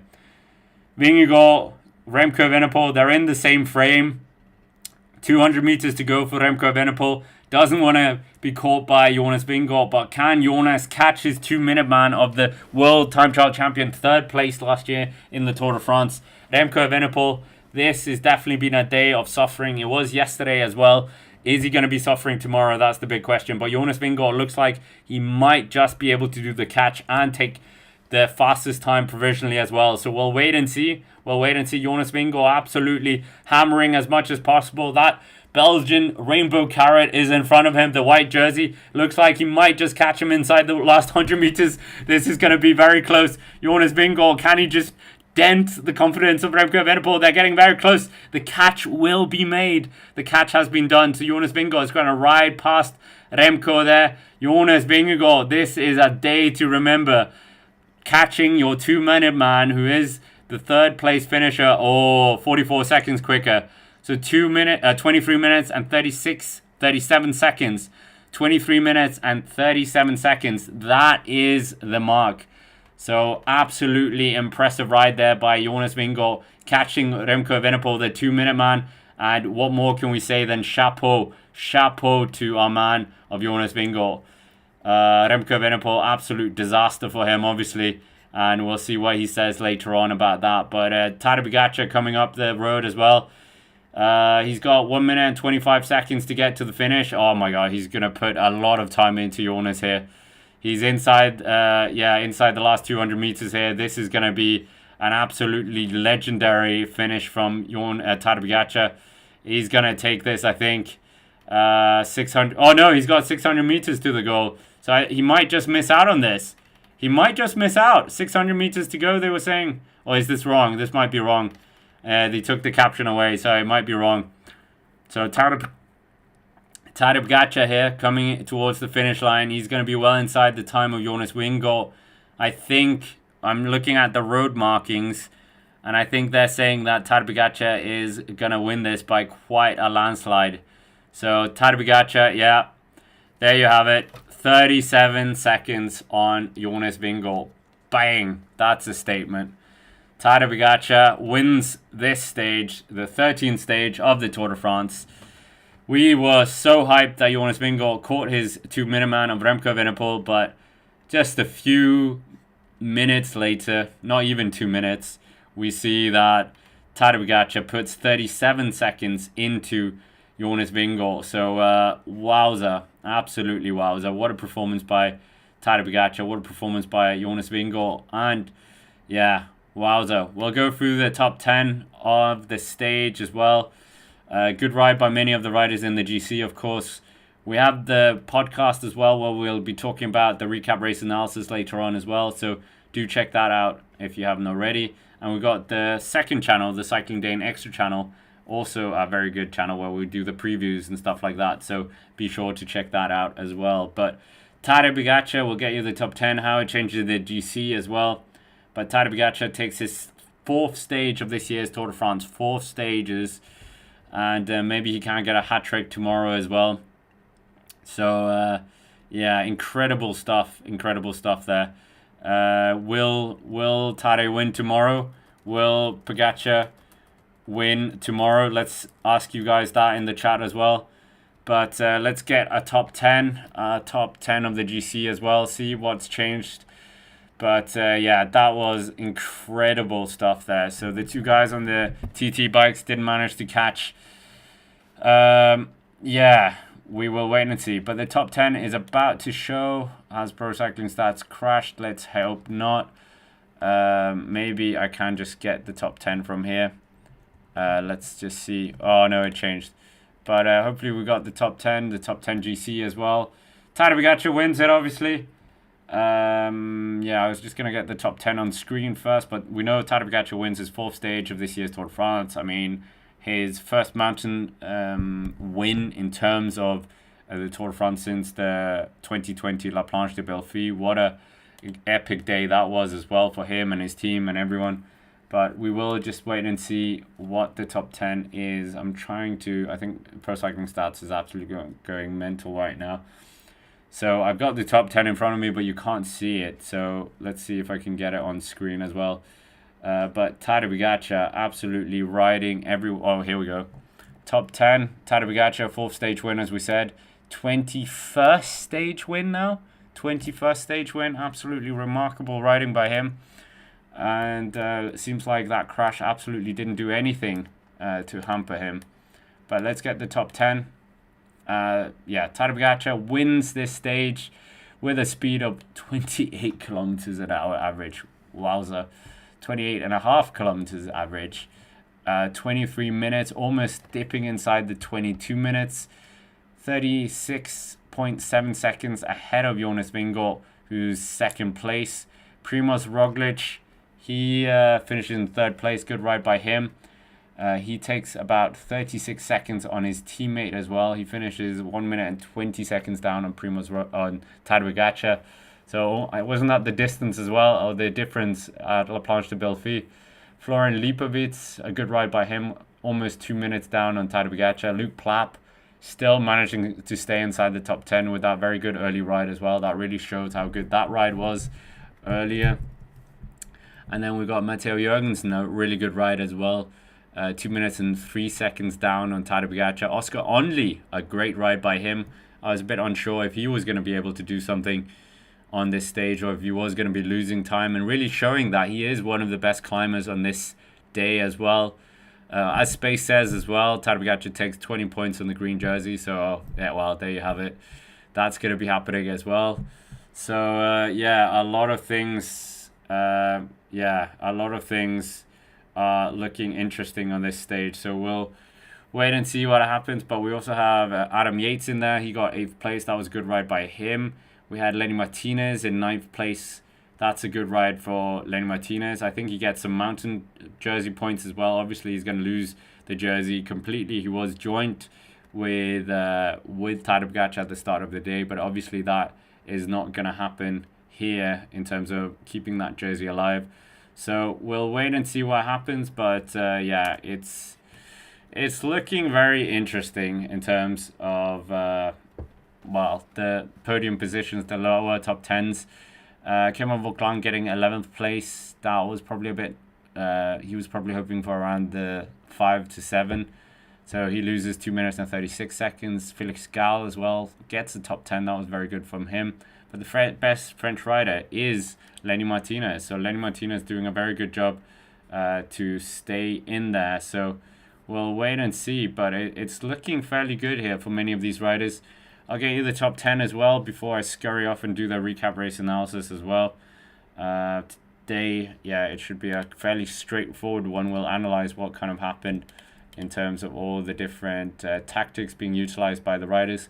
But let's get the top 15 in GC, because that shows us a pretty good picture.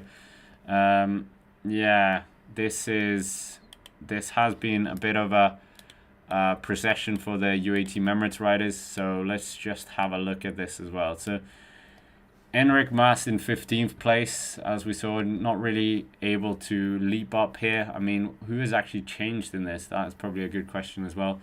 Jonas Vingegaard is now 4 minutes and 7 seconds down on Tadej Pogacar. We got Remco Evenepoel 7 minutes and 24 seconds down. Wowza, that is crazy margins. Remco Evenepoel, he holds about 6 second advantage still on Florian Lipovic, so that's going to be a bit worrying going into tomorrow's stage. And then we've got Oscar Onley and Florian Lipovic. I mean, Oscar Onley sitting in 5th place. That is such a good ride by him. Absolutely incredible to see what he's doing there. Kevin Vauclan, he falls down a place, 8 minutes and 15 seconds. So there's only 4 seconds between Kevin Vauclan and Oscar Onley. Primož Roglič, 8 minutes and 50 seconds down. So we'll see if he can catch maybe the two riders. I mean, a top 5 place is definitely up for grabs for him.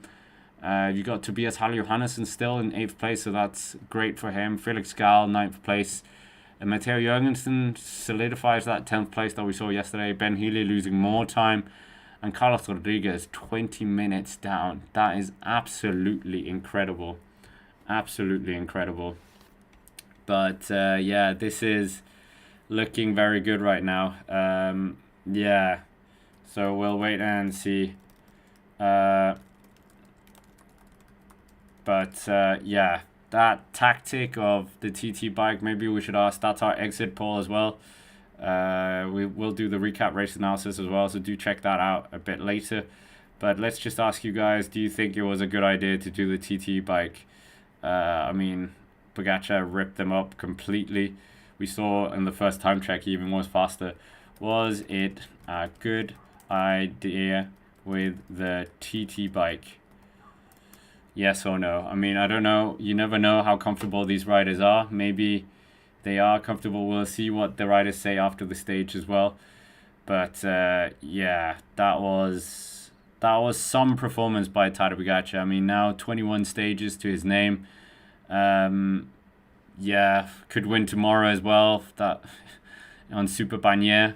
So it could be an absolute onslaught from here. And that green jersey, it is looking like it is going to be heading the way of Tadej Pogacar if he keeps this up. So maybe we are going to see Tadej Pogacar winning that green jersey, winning the polka dot jersey, winning the yellow jersey in a very Eddie Merckx fashion. I think that could very much be on the cards if he continues in this manner. Doesn't look like he's fatigued at all. The time limit as well was extended at the start of the day. It was supposed to be 33 seconds or 33% of the winner's time, but it's been extended to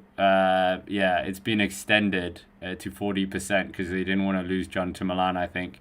So yeah, absolutely incredible what happened, the scenes here. So we'll see what happens tomorrow as well. We've got the recap or the stage preview coming up. Actually, I'll just let you guys, I'll put that online now, so then you can see that later. But for the time being, Tadej Pogacar absolutely has a firm grasp on this Tour de France. Absolutely imperious riding on an aero bike. Obviously, it's a very special aero bike, let's be honest. But yeah, phenomenal riding by him. And we'll see what he does tomorrow as well. Are UAE Team Emirates going to just take it a bit easy tomorrow? I mean, there's a lot of other teams that also want to win a stage in the Tour de France as well. So we'll wait and see if anyone's going to be able to get in the mix for that. But yeah, I will share you the stage 14 preview as well in the chat before we head off and do that recap race analysis of this time trial. Very impressive time trial, as we know, but we'll wait and see if something's going to happen later. But if you want to see the stage preview, stage 14, that is live right now on the Cycling Dane Extra channel in the chat. So make sure to check that out. But until tomorrow, thank you to every single one of you who tuned in. I'll see you again tomorrow on the stream, and I'll see you also in the recap with Jack later on. So good evening.